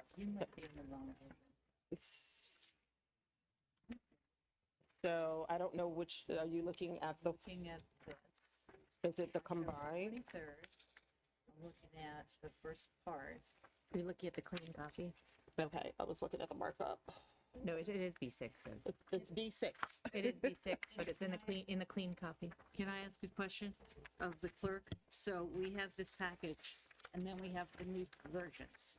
So should we take the old versions that are stapled to the packet and just get rid of them? My suggestion would be not to use them because they're not, Because what you saw. yeah, so this is old news. That's why I'm confused. Okay. That's why we have my notes on it, et cetera. Okay, here. Thank you. I got it. I apologize for the confusion, for my confusion. Okay, okay. I'm good. I can go back now? All right, go ahead. Sorry. So, Try this again. B6 Okay. says that the applicant and owner of site must be in good standing with all state, county, and city laws and regulations. So that would mean that, for example, aspects of displacement, or if there are other laws and regulations that the city may even develop in the future, it allows for this ordinance to ensure that if we want to do something in the future regarding displacement that allows for more specificity, we could do that and not necessarily have to go back to modify this ordinance. Correct. Okay, so that is why, you know, I am not for this amendment, because I think it is superfluous and I think it does add a level of complexity and confusion, which could be cleanly handled in some sort of future regulation or based on laws and regulations that already exist either at the state or at the county. Councilmember Honzak? Thank you. I want to basically echo what the mayor is saying, but I also want to just say something loud and clear, which is that I feel extremely confident based on multiple conversations over almost this whole 2-year period in which displacement was central to a lot of the conversations that we've been having, that that displacement is extremely unlikely to occur. And so at the same time, Councilmember Gibson, I think that right now, particularly given a lot of the misinformation that I think has been given out in the buildings on Maple Avenue, in particular, door to door, that it has been very, very it could have become necessary to make a symbolic statement. And so I am not going to make a symbolic statement. I am going to give you my word that I feel very confident, having researched this, because I would never want to see any of our residents be involuntarily displaced, that we have the policies in place to protect our residents, and that if we do not, we can create them at some point. But I don't think it is advisable to create cumbersome additional language or make our policies excessively administratively burdensome in a way that is not efficient for the city to implement. So I share the desire to assure our residents in the strongest of terms that they are not going to be displaced. And I think it's just really important that we say that, and we say that repeatedly. Thank you. Thank you, Councilmember Honzak. Councilmember Duvall.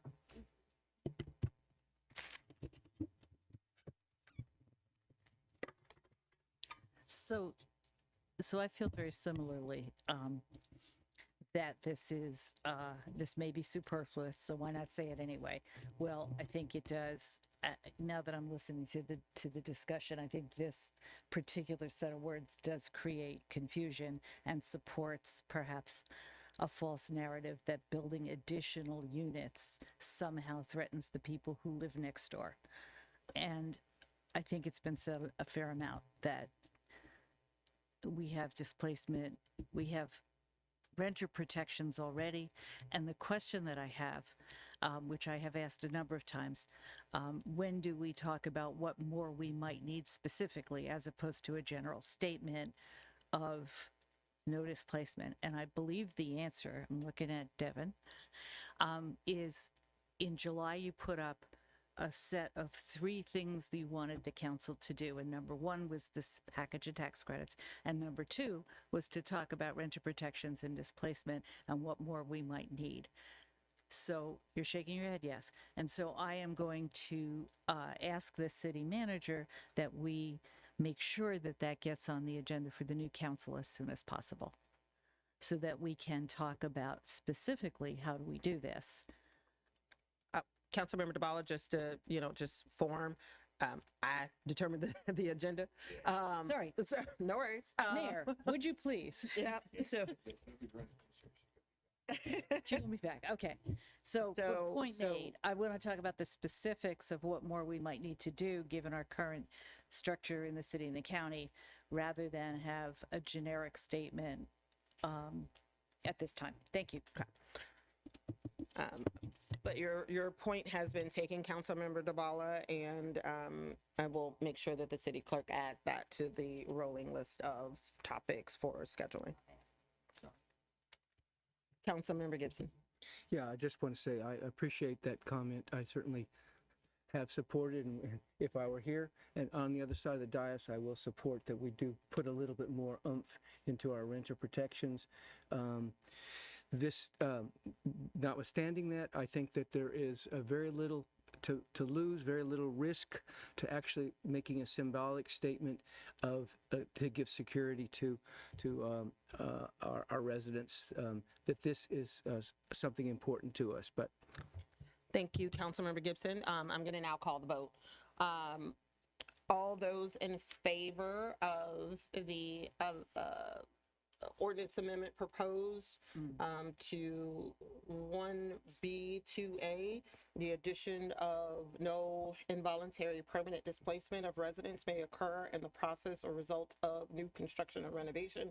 Requests for an exemption to this rule must be formally approved to and approved by the Tacoma Park City Manager. All those in favor, please say aye. Aye. All those opposed? Nay. Any abstain? Thank you. Councilmember Fulcher abstains. Okay, so that does not move forward. We're going to tackle Councilmember Gibson because we got you here. We're going to take your this one was about the MPDUs, correct? Right. Okay. So Councilmember Gibson has amendment to 2B. At least 20% of new units constructed must be rent restricted to moderately priced dwelling units, MPDUs. Councilmember Gibson, if you wouldn't mind providing a little bit of context for your amendment before we move it. Absolutely, thank you. The current zoning requirements for MPDUs are a minimum 15% in the minor master plan area and only 12.5% elsewhere. However, the council has expressed, I think, a general desire for greater diversity and integration of our socioeconomic populations in our city. Presumably, that would happen in neighborhoods and at the building level.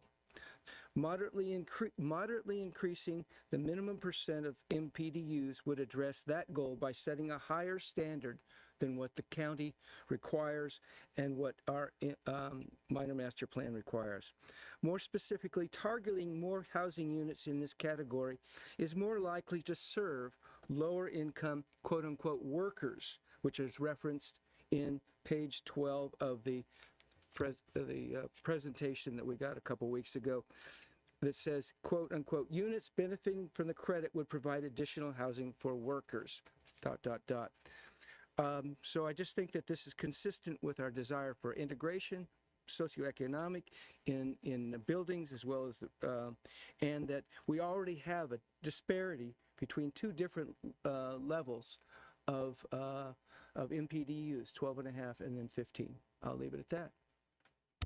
Thank you, Councilmember Gibson. So before we start with comments, would Councilmember Gibson has made, just want to confirm, you're making a motion to? I second. And Councilmember Hanzak has seconded. We're opening the floor now for discussion. Councilmember DeBala.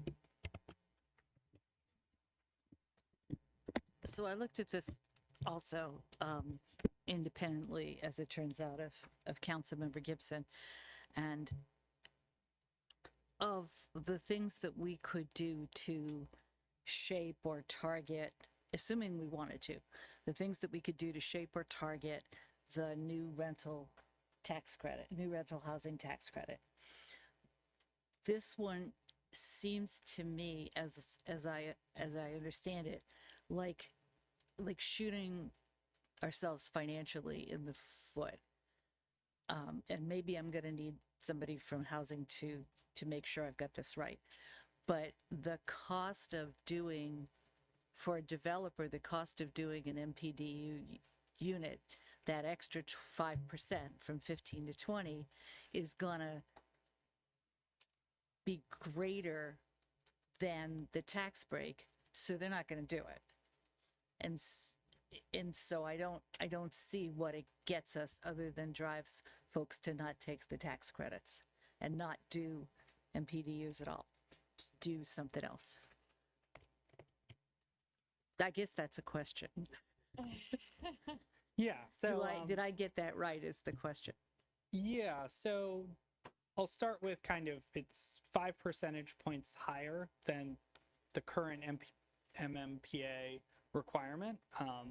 And so I will say the county does a lot more research discussion about when they're setting those requirements. So I do not want to speak out of turn, but they spend a lot of time, thinking about what those requirements should be and calculating it such that we are getting a lot from the developer while also not completely breaking the ability of the developer to actually build the project or make the project feasible. I think that on staff's end, there's a concern that we don't set this policy. This is county policy, so we're essentially trying to set county policy, and that might not be the right place to have that conversation. But yes, absolutely, by doing this, we are directly cutting their revenue. And I don't know the figures off the top of my head, but my assumption would be in talking with developers, they will tell you that anytime you cut their revenue, it makes it a lot harder. Could I just add as well, or at least a quick question to you, Devin? Isn't there still the opportunity in the development review process for negotiation on a project-by-project basis? Conceivably, a higher MPDU could be achieved if, depending on the circumstances, if that were a goal. It doesn't preclude our ability to try and seek a higher MPDU if we are, our minimum or our requirement is as it is in the MMPA right now, right?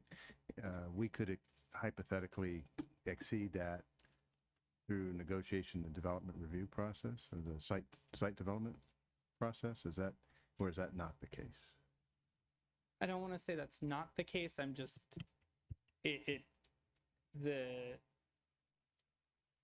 I haven't seen that before. And so I wouldn't be able to speak authoritatively on like the success of someone to do that. I think that with any development review process, DHCA's MPDU program is at the table. They're part of the discussion. There's obviously what's written in the requirement, and then there's a public benefit requirement. And from there, the project is trying to meet the necessary public benefit points to get approval as to adequate public facilities and that sort of thing.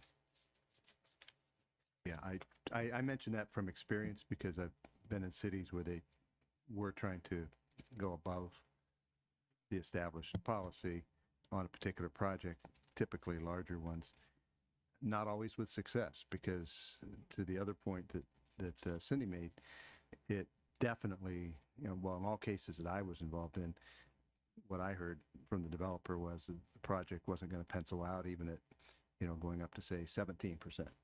It just wasn't going to be something they could proceed with. And that, every project's a little bit different, but that clearly was expressed in that case and others as the more of that requirement, it's a disincentive for that investment. And then you end up with the prospect that there's no project and no additional housing, including an affordable component, that happens at all. Thank you very much. Councilmember Fulcher? It seems to me, as a city who has not successfully had any MPDUs built, that to be reaching for 20% when we just did the minor master plan and got to 15% in this area.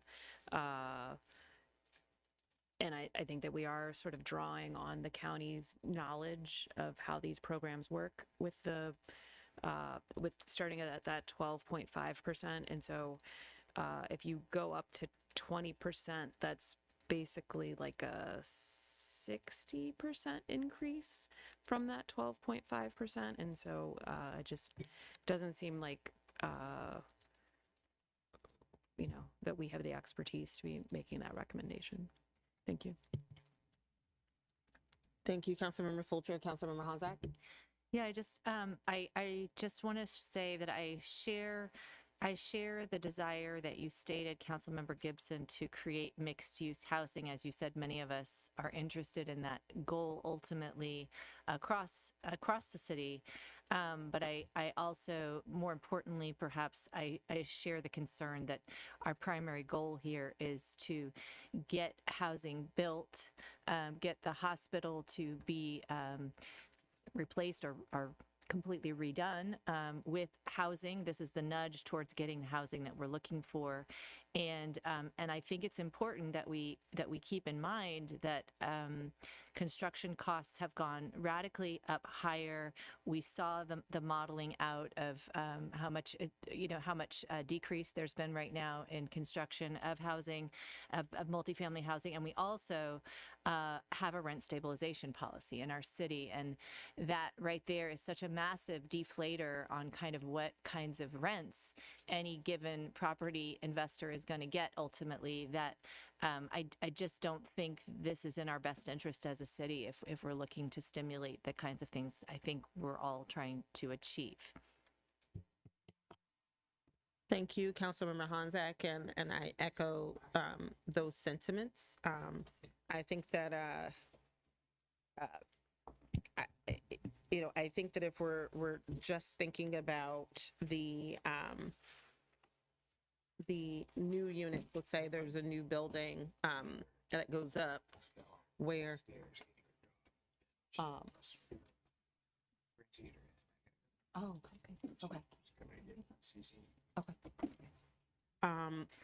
so the trying to make sure that we're all on the same page in terms of which rule trumps what, right? So a new building has to go through the planning process. Planning in the MMPA, if it's in the MMPA area, it says 15%. What would it mean for us as a city to say, well, you know what, if you want our little measly money, you go up to 20%, right? Like, so it's, I think at a minimum, for clarity's sake, we should be consistent. And so that's why I am not in favor of this amendment, because I think that it adds more confusion, is more restrictive, as Councilmember Honzak mentioned, but I also think that it is it could actually be detrimental to the actual development of housing. Councilmember Siemens. Thank you, Mayor. First, I'll say it's sad to me that while this council is working on, trying to find ways to stimulate additional affordable housing in the city, that at the same time we're doing this, we have people going to tenants around the city telling them how the council's trying to, boot them out of the affordable housing they have now. The most ridiculous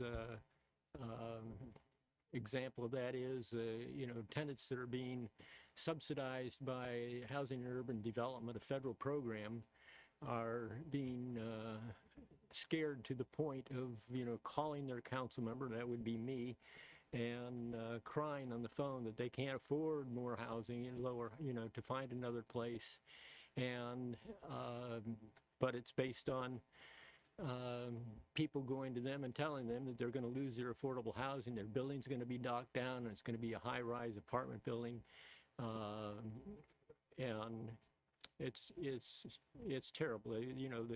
The particular building is one that was purchased by Montgomery Housing Partnership, and one of the first actions they took upon buying the building was to renew the contract with Housing and Urban Development, that would be HUD, to continue with their program for the next 20 years. And I hear, a lot of the discussion on this council now, surrounding, the fear that people are going to misinterpret things. And it's not the residents that are in this housing that are misinterpreting things. It's the people that are feeding them misinformation for their own personal gain. As far as this goes, I think that, the goal of the council has been, certainly my goal has been, to increase the amount of affordable housing in the city of Tacoma Park. And we see the opportunity, not just at the hospital site, but also maybe some along Maple Avenue. And at the same time, and I talked about this, a couple weeks ago, we're not trying to build a concentration or continue the concentration of affordable housing that we've seen in the past, but we're trying to have to stimulate a progression of the affordable housing we have into a mixed use or mixed income neighborhood. And one of the ways you do that is with MPDUs, where or other programs where there's a sliding scale maybe of rents. And I think that I take the advice of our housing director that, the county has put more resources into figuring out what works finance-wise, to what the percentage is. I see no reason or no advice that we've received from knowledgeable people to change that percentage at this time. And that doesn't mean that things can't change in the future if we find that a better number works. So I do not support the amendment. All right. Thank you, Councilmember Siemens. Can I have the last word here? Councilmember gets to go right ahead. Come on. Yeah, a couple of things. One is the values of the county are not ours. We have a 5-year, rent stabilization. The county thought it was doing a big lift to go to 26 years. So our values are different, and I just want to reflect those better here.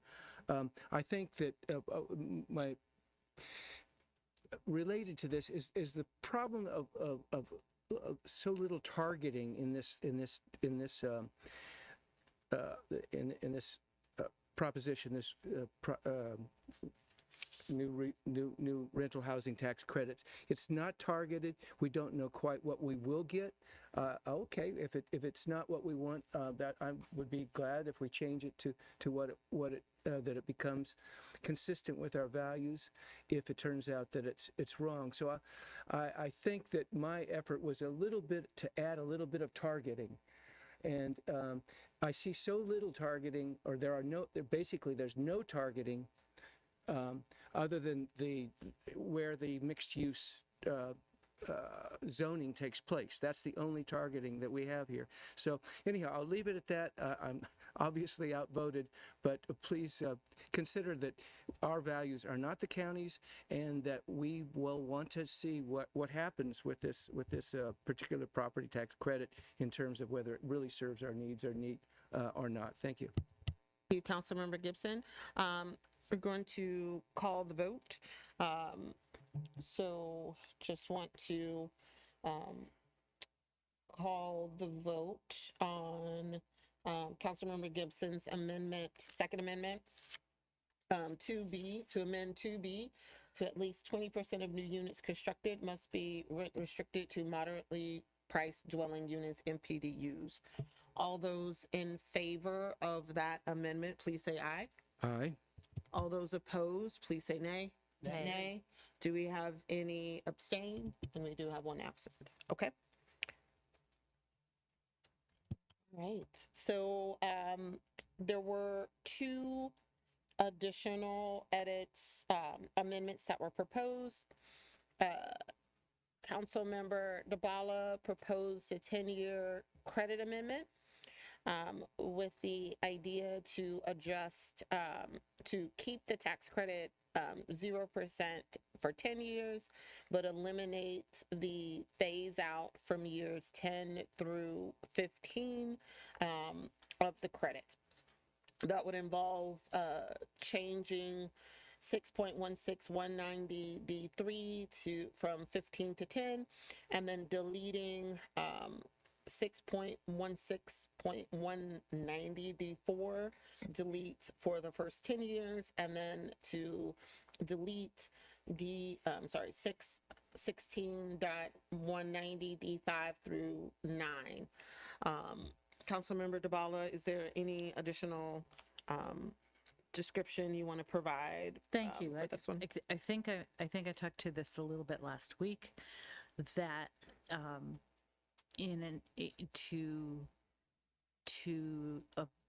to have revenue from any new rental housing units coming online a little quicker. That's one reason. To have a little more of the revenue coming in, about 20% more revenue. Let me rephrase that, 20% less revenue deferred. That's two. And then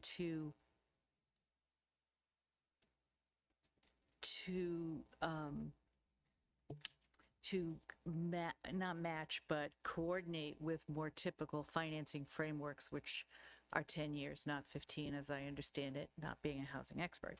So that's three reasons why I think we can do this without doing too much harm to the attractiveness of the proposal. Clearly, the sweeter the deal, the more likely developers are going to take it.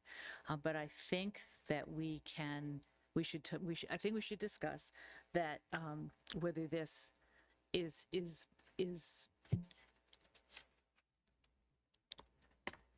going to work for us and for the developers.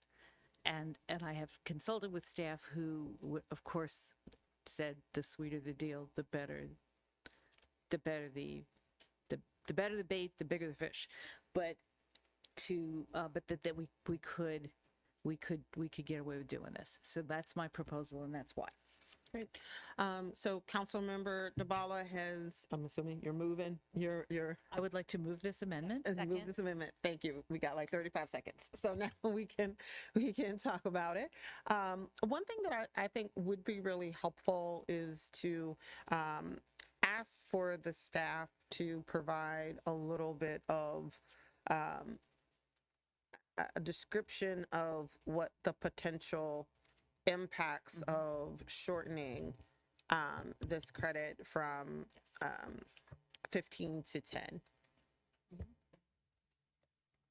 Yeah, so when we started conceiving of the credit, how we got it to 15 was kind of looking at the LIHTC compliance period, which is 15 years.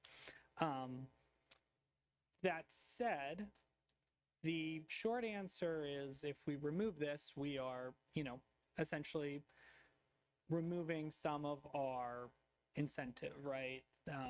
That also being said, there is, if you are a developer who is looking to sell the building, so you build it, you operate it for a few years, and then you sell the building to someone who's going to operate the building long term, usually a real estate investment trust or other sort of long term holder who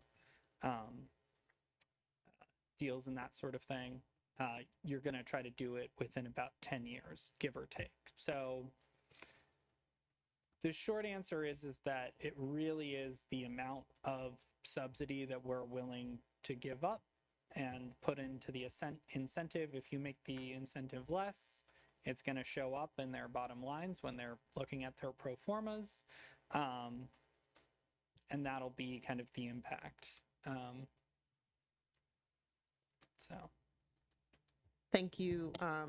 Thank you very much. And because I appreciate you bringing that up, because this was one where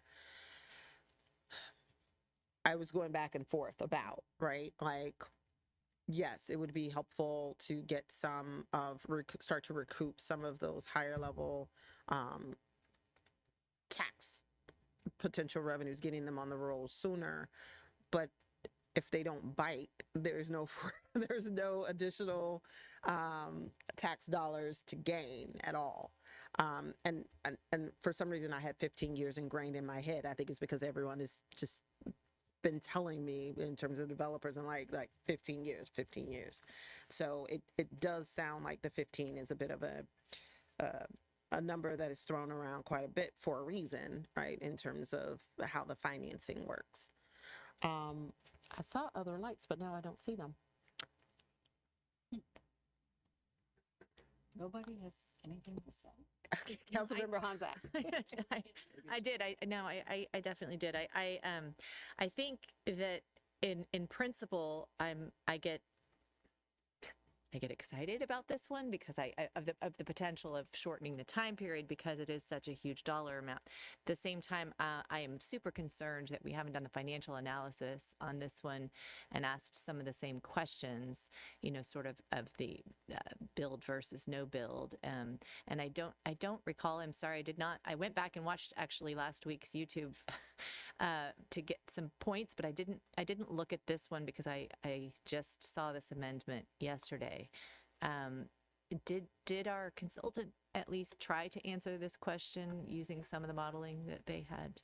They didn't, right? So the she answer didn't even is they speculate, gave a right? similar sort of, it's a lower incentive. Yeah. But it wasn't the same conclusion of if we did this, then if we let's see, they said if we didn't do the 15-year that we might not get the construction, right? So maybe I'm misphrasing that a little bit, but yeah.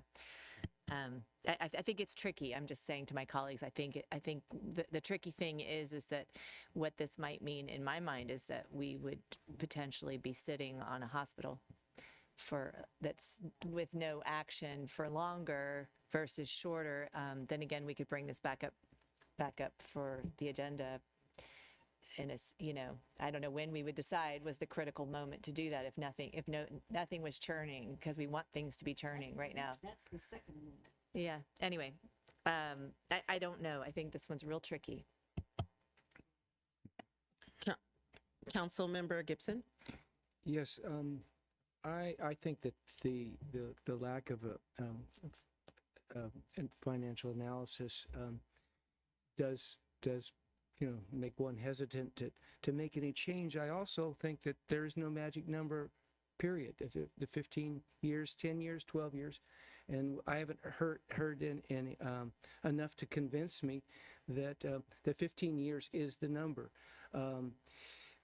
That will bring in the kind of investment that we're looking at. I support this amendment. I think that the positives outweigh the risks. Okay.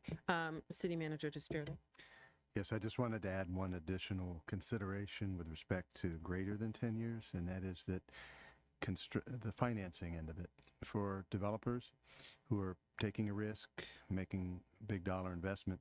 It's ultimately a big part of it is about getting the financing, and oftentimes the construction loans, particularly for larger projects, exceed 10 years. And so they will take note of, the project will pencil out better in terms of paying down the debt that they have in taking out a loan that they have to obtain to capitalize the project in the first place. If they've got a loan term that exceeds 10 years, then having some financial benefit to some degree after 10 years, I think will make the project more. That's one reason why it's considered more of an incentive, because it covers more of the term of their financing for the project, in addition to being, I guess the other argument was it was more similar to LIHTC model. But from a practical standpoint, sometimes these construction loans are greater than 10 years, and it's not unusual to see cities do tax credit, oftentimes with declining benefit as the years, you get into the out years, as we're proposing, but it's not unusual to see it exceed 10 years. And it's kind of a competitive marketplace in the region. All right. So we are going to call the vote. Point of order, could I ask one more question? Sure. Okay.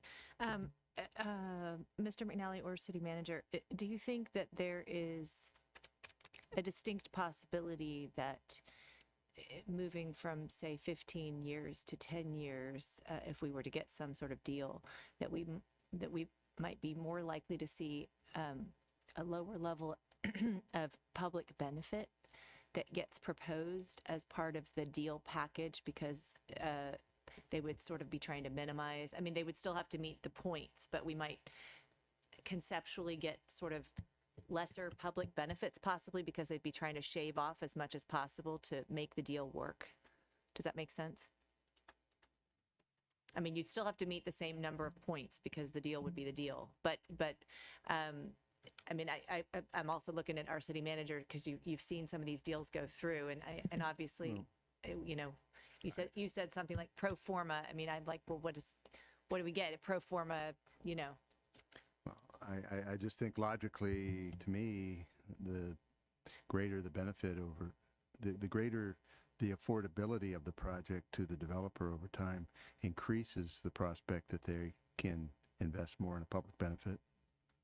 I think if they have less to work with over the term of their loans, for example, then they would have less available to invest in public benefit. I don't know if Devin, you've got any perspective on that. Yeah, I think I'll echo that point and kind of just extend it just a little bit, which is that the public benefit piece comes kind of as they move the project forward in the permitting phase. And so they'll start with, kind of, they'll have some pre-development meetings and kind of have a, let's call it, initial financial analysis. And as they kind of add those public benefits, depending on how the negotiation with county staff goes, county and city goes, they're going to be updating that to make sure that it's still feasible. The lender is going to be certainly taking a look at it.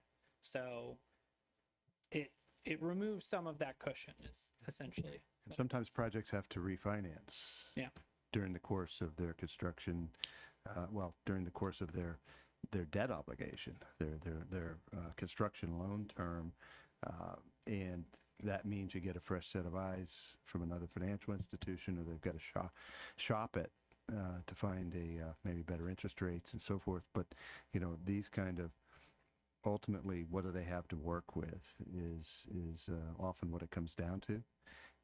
I can recall deals that I've been involved with before where the developers are like, well, we have a public benefit obligation, but how oftentimes cities are wanting to see more or see something specific, and it's like, I just don't have the dollars in the project. sometimes that, to the extent that they can have a few more dollars in the project means that they can put a little bit more into a public benefit. But it really is, it depends. You don't know what, we can't sit here today and say we know what these deals are going to look like precisely. It's all situational. Each one's slightly different. And I think that just, we're working with just the basic logic that if they have, if we're trying to get something in the first place, a little more incentive makes it more likely that it'll happen in the first place. And if it's a little, and that includes whether it's a longer period of time versus a shorter period of time. I know that from having worked with and discussed even since I've been here with developers, it's part of what they look at, because we're up against, there are other disincentives to developing here that are part of the landscape. And we've got, we're trying to not change things. Those are policies that are in place, but we have to have a counterweight to the extent that we can, so that we can still have our rent stabilization, but yet still attract investment here, which hasn't really been the case in 40 years. Thank you, City Manager DeSpirito, and I really appreciate your thoughts, because I think one of the things that's important to keep in mind is not every single policy is designed to fix every single city dilemma, right? Each of them can come together to address our more global needs, and it's what we need is new housing, right? We just talked about preserving affordable housing. And so we have rent stabilization that helps to keep rents low. So we have to make sure that we're balancing all of these different policy levers in a way that ultimately provides the city's housing stock with units that are high quality that people can afford. So with that, I'm going to call the vote. All right, so the vote, please don't let my computer die. The vote at hand is a 10 adjusting the credit terms to 10 years at 100% and eliminating the 5-year phase down. All those in favor of Councilmember DeBala's amendment, please say aye. Aye. Aye. 1, 2, 3. All those opposed? Nay. Okay, we are deadlocked. Councilmember Small is not available, therefore it does not pass, correct? All right.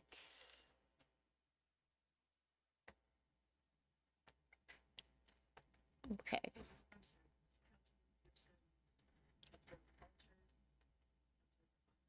It was Gibson, DeBala, and Hanzak that were in favor of.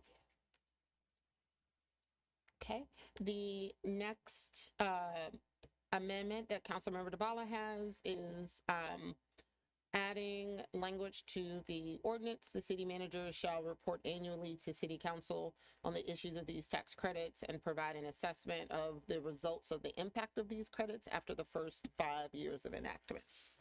And Councilmember DeBala, if you would like to provide context for your amendment. Yeah, I would like to move this amendment.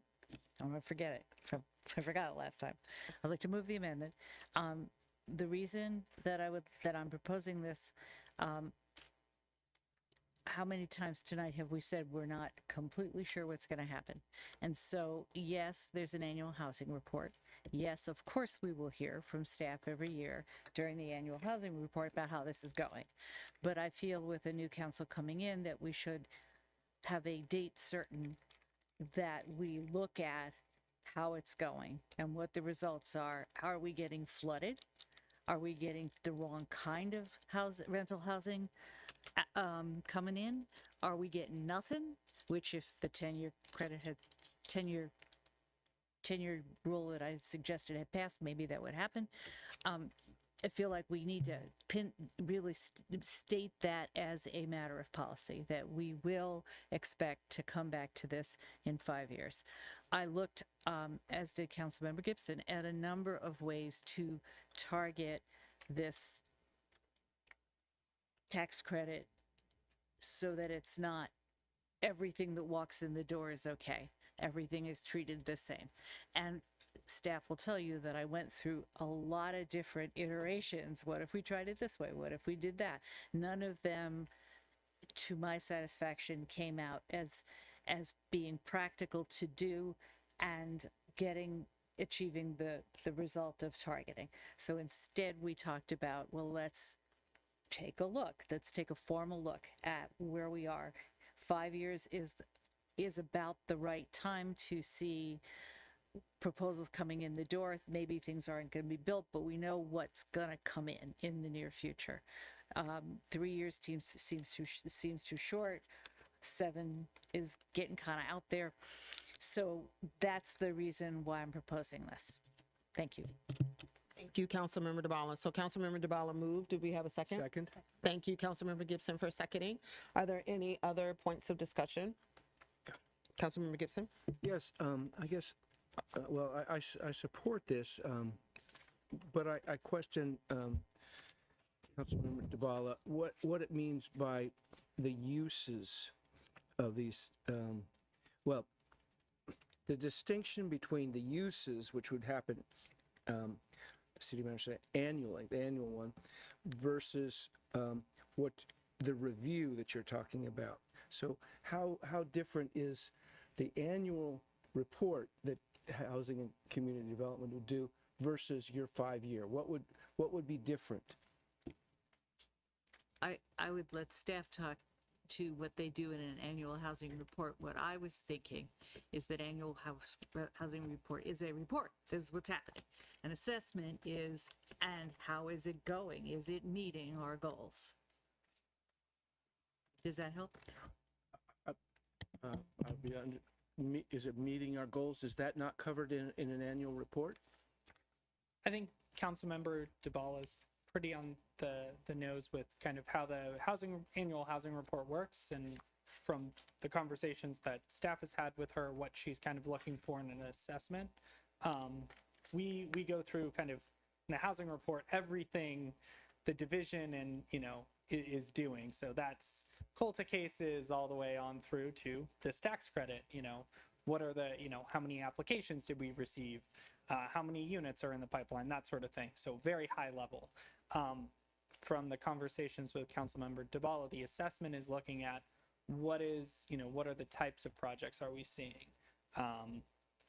What was the actual subsidy amount? What were, what were the short-term outcomes? Did we have conversations and they didn't pan out because the developer said, hey, look, it's not enough. Or, they can't, a bunch of them came in all at once with these kind of, 12 unit, barely, meeting anything like.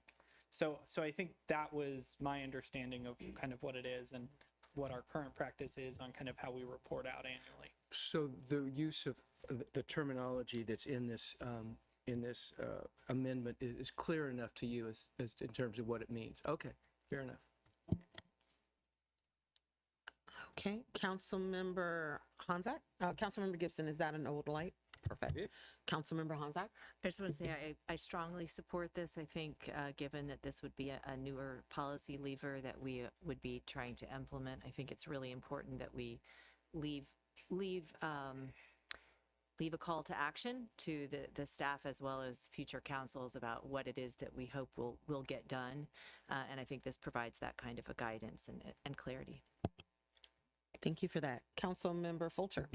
Yeah, this kind of makes me think about ADUs in Montgomery County and how I wish that they had done something like this because we're seeing ADUs being really underutilized. And when they got passed 5 years ago, everybody was like, man, everybody's going to build an ADU. And it turns out no one, not a whole lot of people are going to build ADUs. So if we find that this is not like, especially the credits that we're talking about right now, don't spark the sort of economic development that we really need as a city, it would be helpful if in 5 years we were going back to the drawing board and seeing what else we could be doing. Thank you, Councilmember Fulcher. And I agree with my colleagues in that I think that this is a good way for us to make sure that there's the necessary oversight of particularly this piece of policy that can have strong impacts in terms of our revenues in the future. So I'm in support of this as well. All right, so with that, let's call the vote. All those in favor of Councilmember DeBala's amendment, adding the city manager shall report annually to City Council on the uses of these tax credits and provide an assessment of the results and impacts of these credits after the first 5 years of enactment, please say aye. Aye. Do we have any opposed? Any abstain? Okay. All right. So that concludes all of the amendments that have gone forward. So now, I'm sorry? We're only adding one thing. Yep. No worries.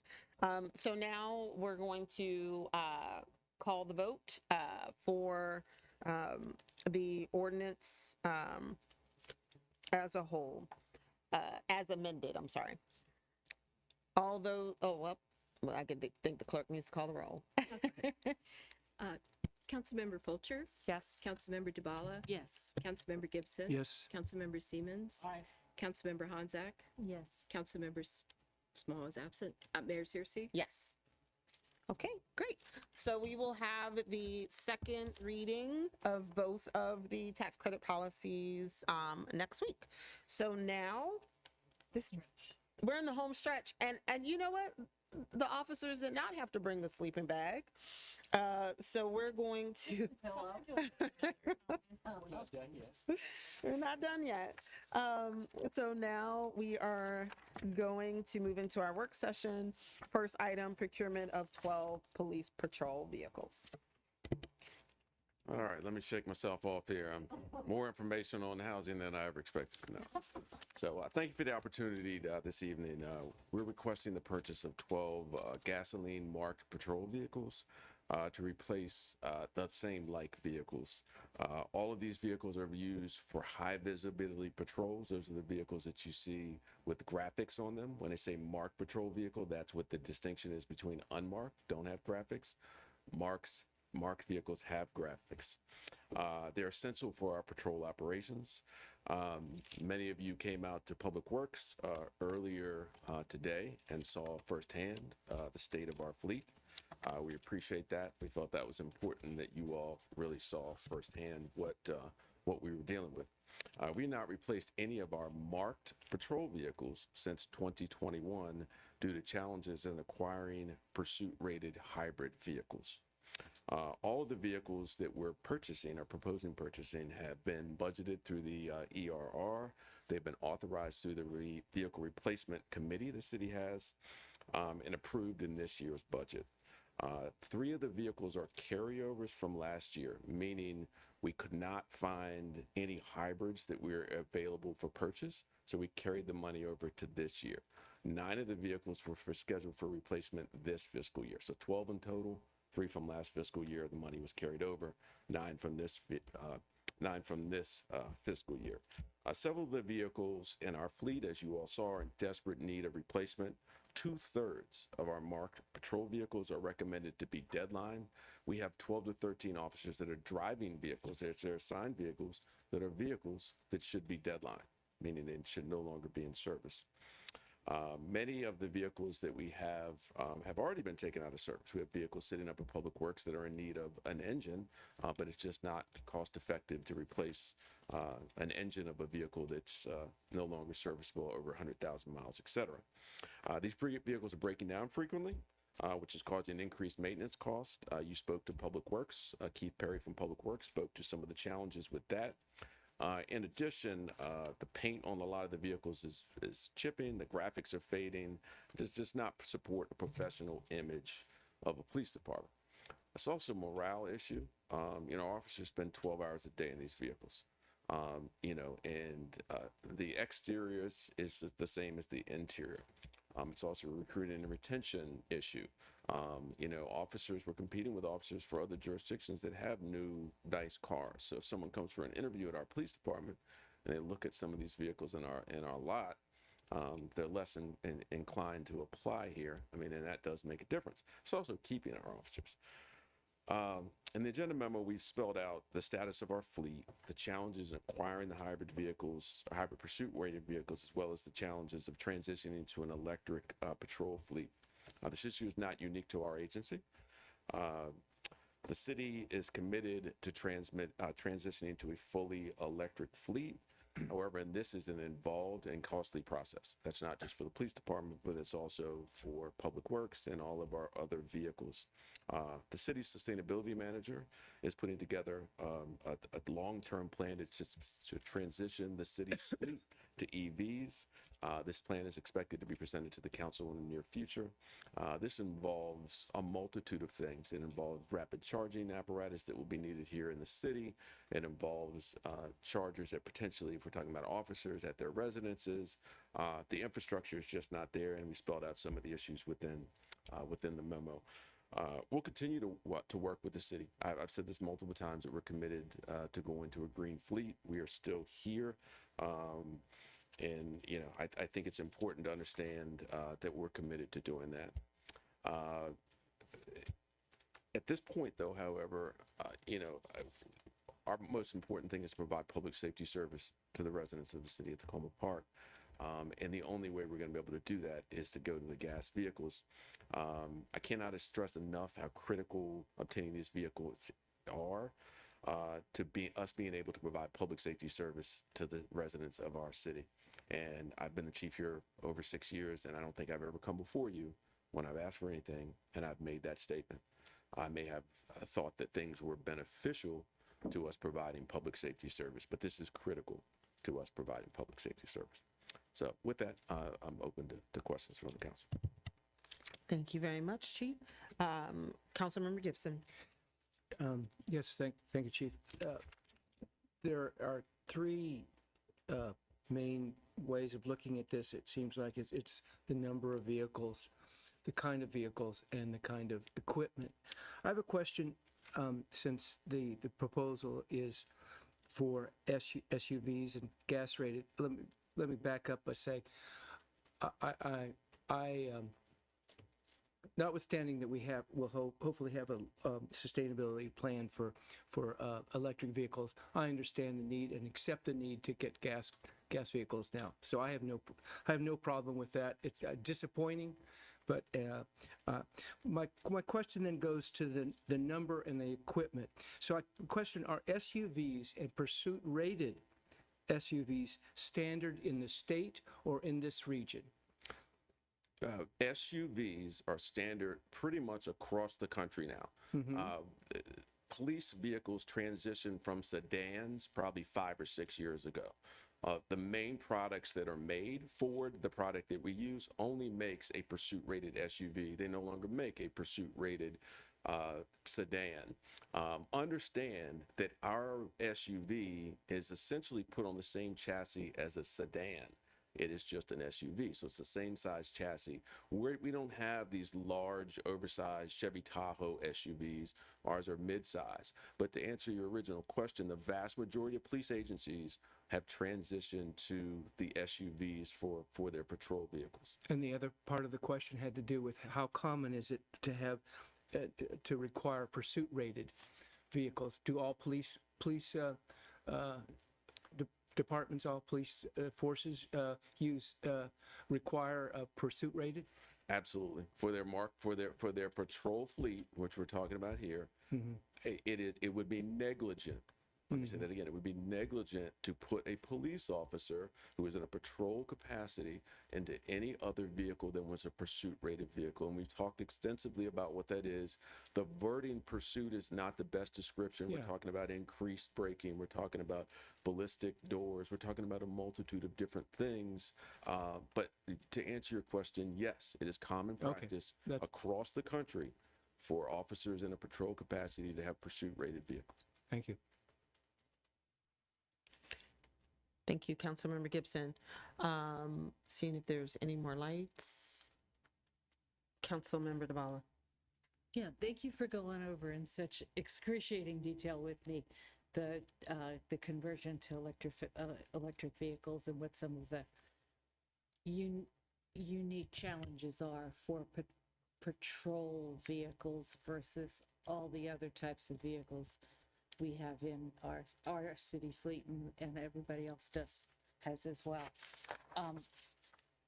And I appreciate your saying that you're already working, the city's already working on an EV plan, and that it will include looking at these particular details of conversion. I've had residents, I'm saying this for everybody in the room, because the chief already knows this, that there's a new Pursuit rated electric vehicle from Chevy that's online this year, but it doesn't address some of the exact same questions that we all had about the Ford last year. So, so clearly we need to make a priority of the EV plan. I think that we have.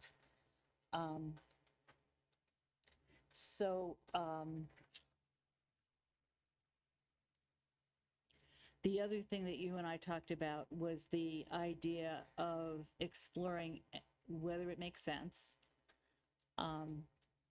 to consider, once the hybrids, they work their supply issues out and they get back online, and we get the ones we ordered back in 2021, and then if we're rolling, whether it makes sense to sell used gas vehicles at that time in order to fast forward hybrid purchases. Not something we can settle right now, but I appreciate your willingness to look into that. It might not make economic sense. If I could just comment on that, if we were going to do that, we would be better served to transition to electric at that point as opposed to hybrid. Right. I think that as far as energy efficiency, the difference that you're getting between a hybrid vehicle for patrol capacity and a gas vehicle is not that significant. The difference you would get between either a hybrid or electric or a gas and electric is much more significant. And just as a reminder, when we get to the budget resolution, some of us talked about the ERR in general today. Electric vehicles and the equipment that makes them possible cost more upfront, even with the available federal credits and some of the other available funding. So we have to keep that in mind when we do the ERR. It's late and we have other things to do. I was wondering about proposing a whereas that the city will, we have whereas all about the police cars, and then just to state this. So whereas the city will develop an EV plan and review the early sale of gas-powered vehicles at the appropriate time in order to meet city climate goals. I agree with where you're going. I just want to make sure that our wording is consistent with our current vehicle replacement policy. Right. And I don't think that's consistent. I think all of us are committed to moving forward to do that. Right. But that language would not be consistent with the current city policy that's in place for replacement of the vehicles. current policy, and that's not something we do in this resolution. Correct. I just, once again, wanting to have the intent, the direction spelled out whenever we can do that. So I withdraw the amendment, but I would like to figure out how we do that. Yeah, and I think, thank you, Councilmember DeBala, for, One more thing to say. yeah, sure. Thank you for bringing that up, though, because it did remind me of when we were having discussions around the possibility of a budget resolution to help to really think through some of the things that we need to establish that align with our community goals, but have longer standing financial impacts. Particularly, I know that the subcommittee, budget subcommittee looked at and was charged with trying to identify ways in which we may want to consider increasing our contributions to the ERR in order to make sure that by the time these types of vehicles become available, that we have the resources available to purchase them. But also, if we're going electric, it's important for us to also keep in mind that we need to make sure that we have the infrastructure in place, which is also really pricey. So while I think the EV plan It's something that I think our director of public works is and a sustainability manager and folks are already working on it. They're working on it. I think the bigger question is going to be, are we going to be ready when the plan comes in, or is it going to sit on the shelf for 15 years because we're not necessarily going to be ready for the to purchase the infrastructure needed to go to an all electric fleet? Okay, so that leads us to the ERR, which is not tonight. Yep.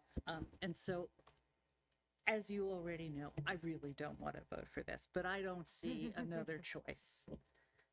I have not ever heard you say that something is this severe a problem, that it needs to be dealt with now. And so I will be voting for this. Thank you.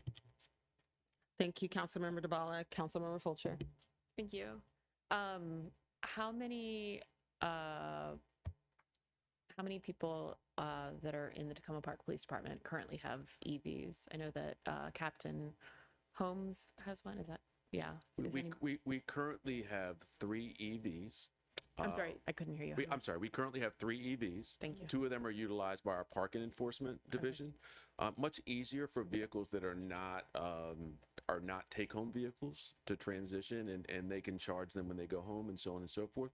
So we have 2 of those vehicles that are in our parking enforcement, and then Captain Holmes also has an electric vehicle that you saw earlier today. We're still having challenges even with the non-patrol pursuit rated vehicles in keeping a charge. She has challenges with that. Originally, we purchased that vehicle as an undercover vehicle that would be able to use for covert operations, but that didn't even work. He couldn't even hold a charge. He ended up having to almost broke down multiple times. So there's still even challenges with doing police work aside from the active patrol work with the electric vehicles. So as we continue to transition, we really need to focus on the infrastructure that's needed.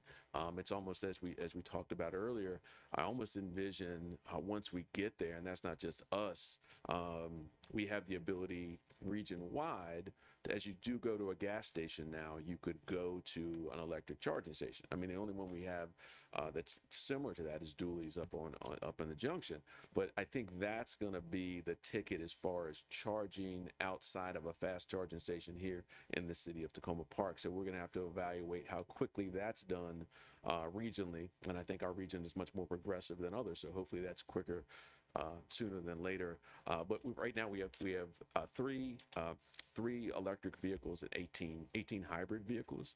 6 of them are our MARC vehicles. We were able to get MARC patrol vehicles in the hybrid version. So as soon as I said before, as soon as there was a hybrid vehicle that was available, we would purchase them. We began purchasing them, and then COVID hit and the supply chain issues hit.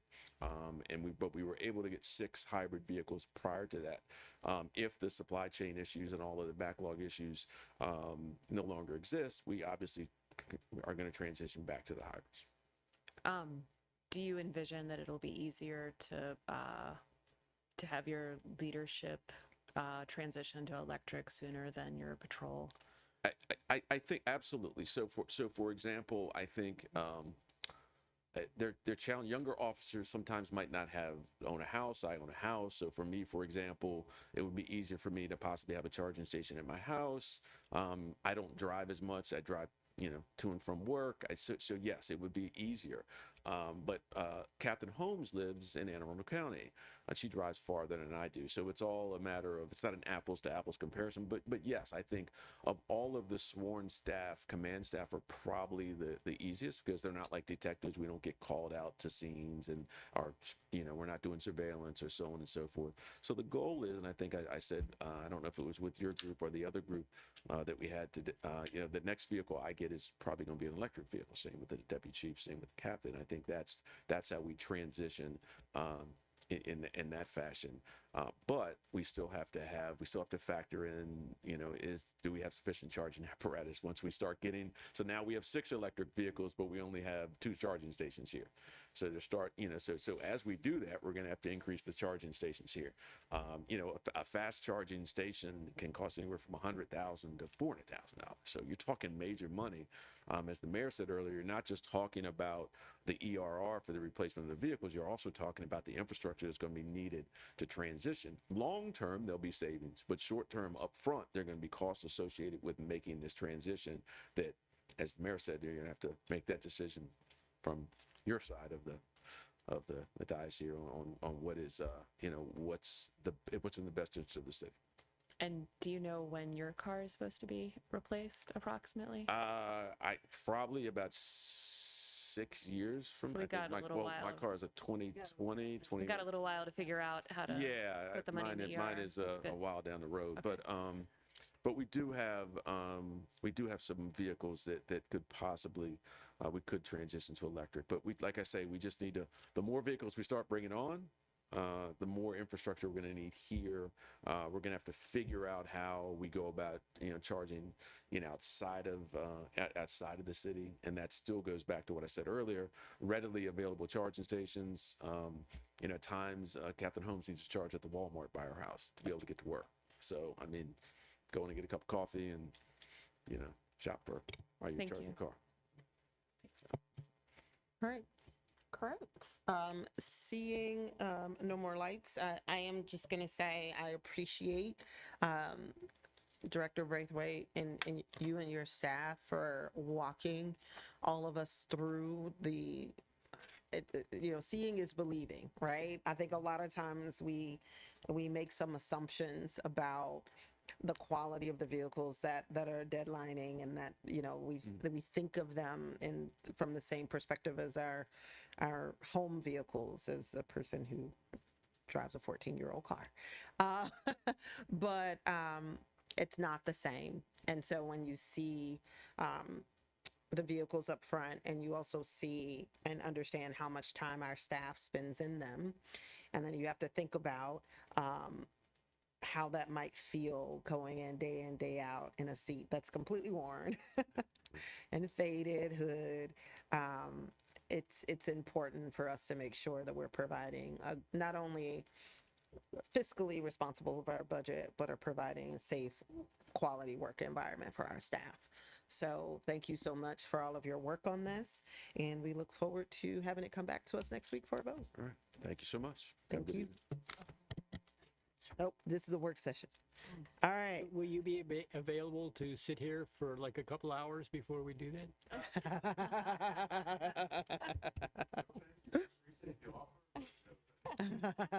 Thank you for bringing in. All right, last item. Thank you, Jim. Resolution on the removal of unlawful restrictive covenants. I'm gonna turn things over to Councilmember DeBala. Gonna give folks a little bit of an overview regarding the resolution. Thank you. So in September, we talked about the options that the city had for for removing these restrictive covenants in bulk, essentially, as the new state law gives us the authority to do under certain circumstances, with certain provisions. So not to beat it to death, but for sure, they're illegal, they're immoral, and even though they cannot be enforced at the moment, they horrify many residents in Tacoma Park. And as a council and as a city, we do have a strong tradition of respecting the civil and human rights of all of our residents. And we talked about options in September because most of us, if not all of us, thought that we really do need to do this as a community. So we, and thank you to Historic Tacoma for doing the research in order to see what the scope of the problem, what the scope of the job is here, and more than 1,200 properties within the boundaries of Tacoma Park have these restrictive covenants attached to them. So we looked at the options, we talked them through, we hit snags in pretty much all of them, and it was pretty much the same snag. And I'm sorry that Councilmember Small, sorry, I mean, that Councilmember Small isn't here, because I'm sure he would express his frustration at which I share, at how long this is taking. However, the resolution proposes that the path of least resistance here is to get a technical amendment to the state law to address the problem of who and how many you have to notify as a community, as a city government, in order to then change the deed. Because it's not the same procedure as if you're a resident that wants to change your own deed. So that's what this proposes. That's what this commits us to, and I understand the conversations with the D20 delegation have already started. I have talked to to our city legislative advocate, and then I understand there was a couple conversations already with the delegation, with a couple of the delegates. So it does appear to be a technical amendment. It appears to, as opposed to some big policy change, it appears to be doable. And that's what this resolution commits us to doing in the resolved section, is to pursuing that approach so that by the spring, we hopefully can then move ahead with what we wanted to do in the first place, which is to go neighborhood by neighborhood in chunks to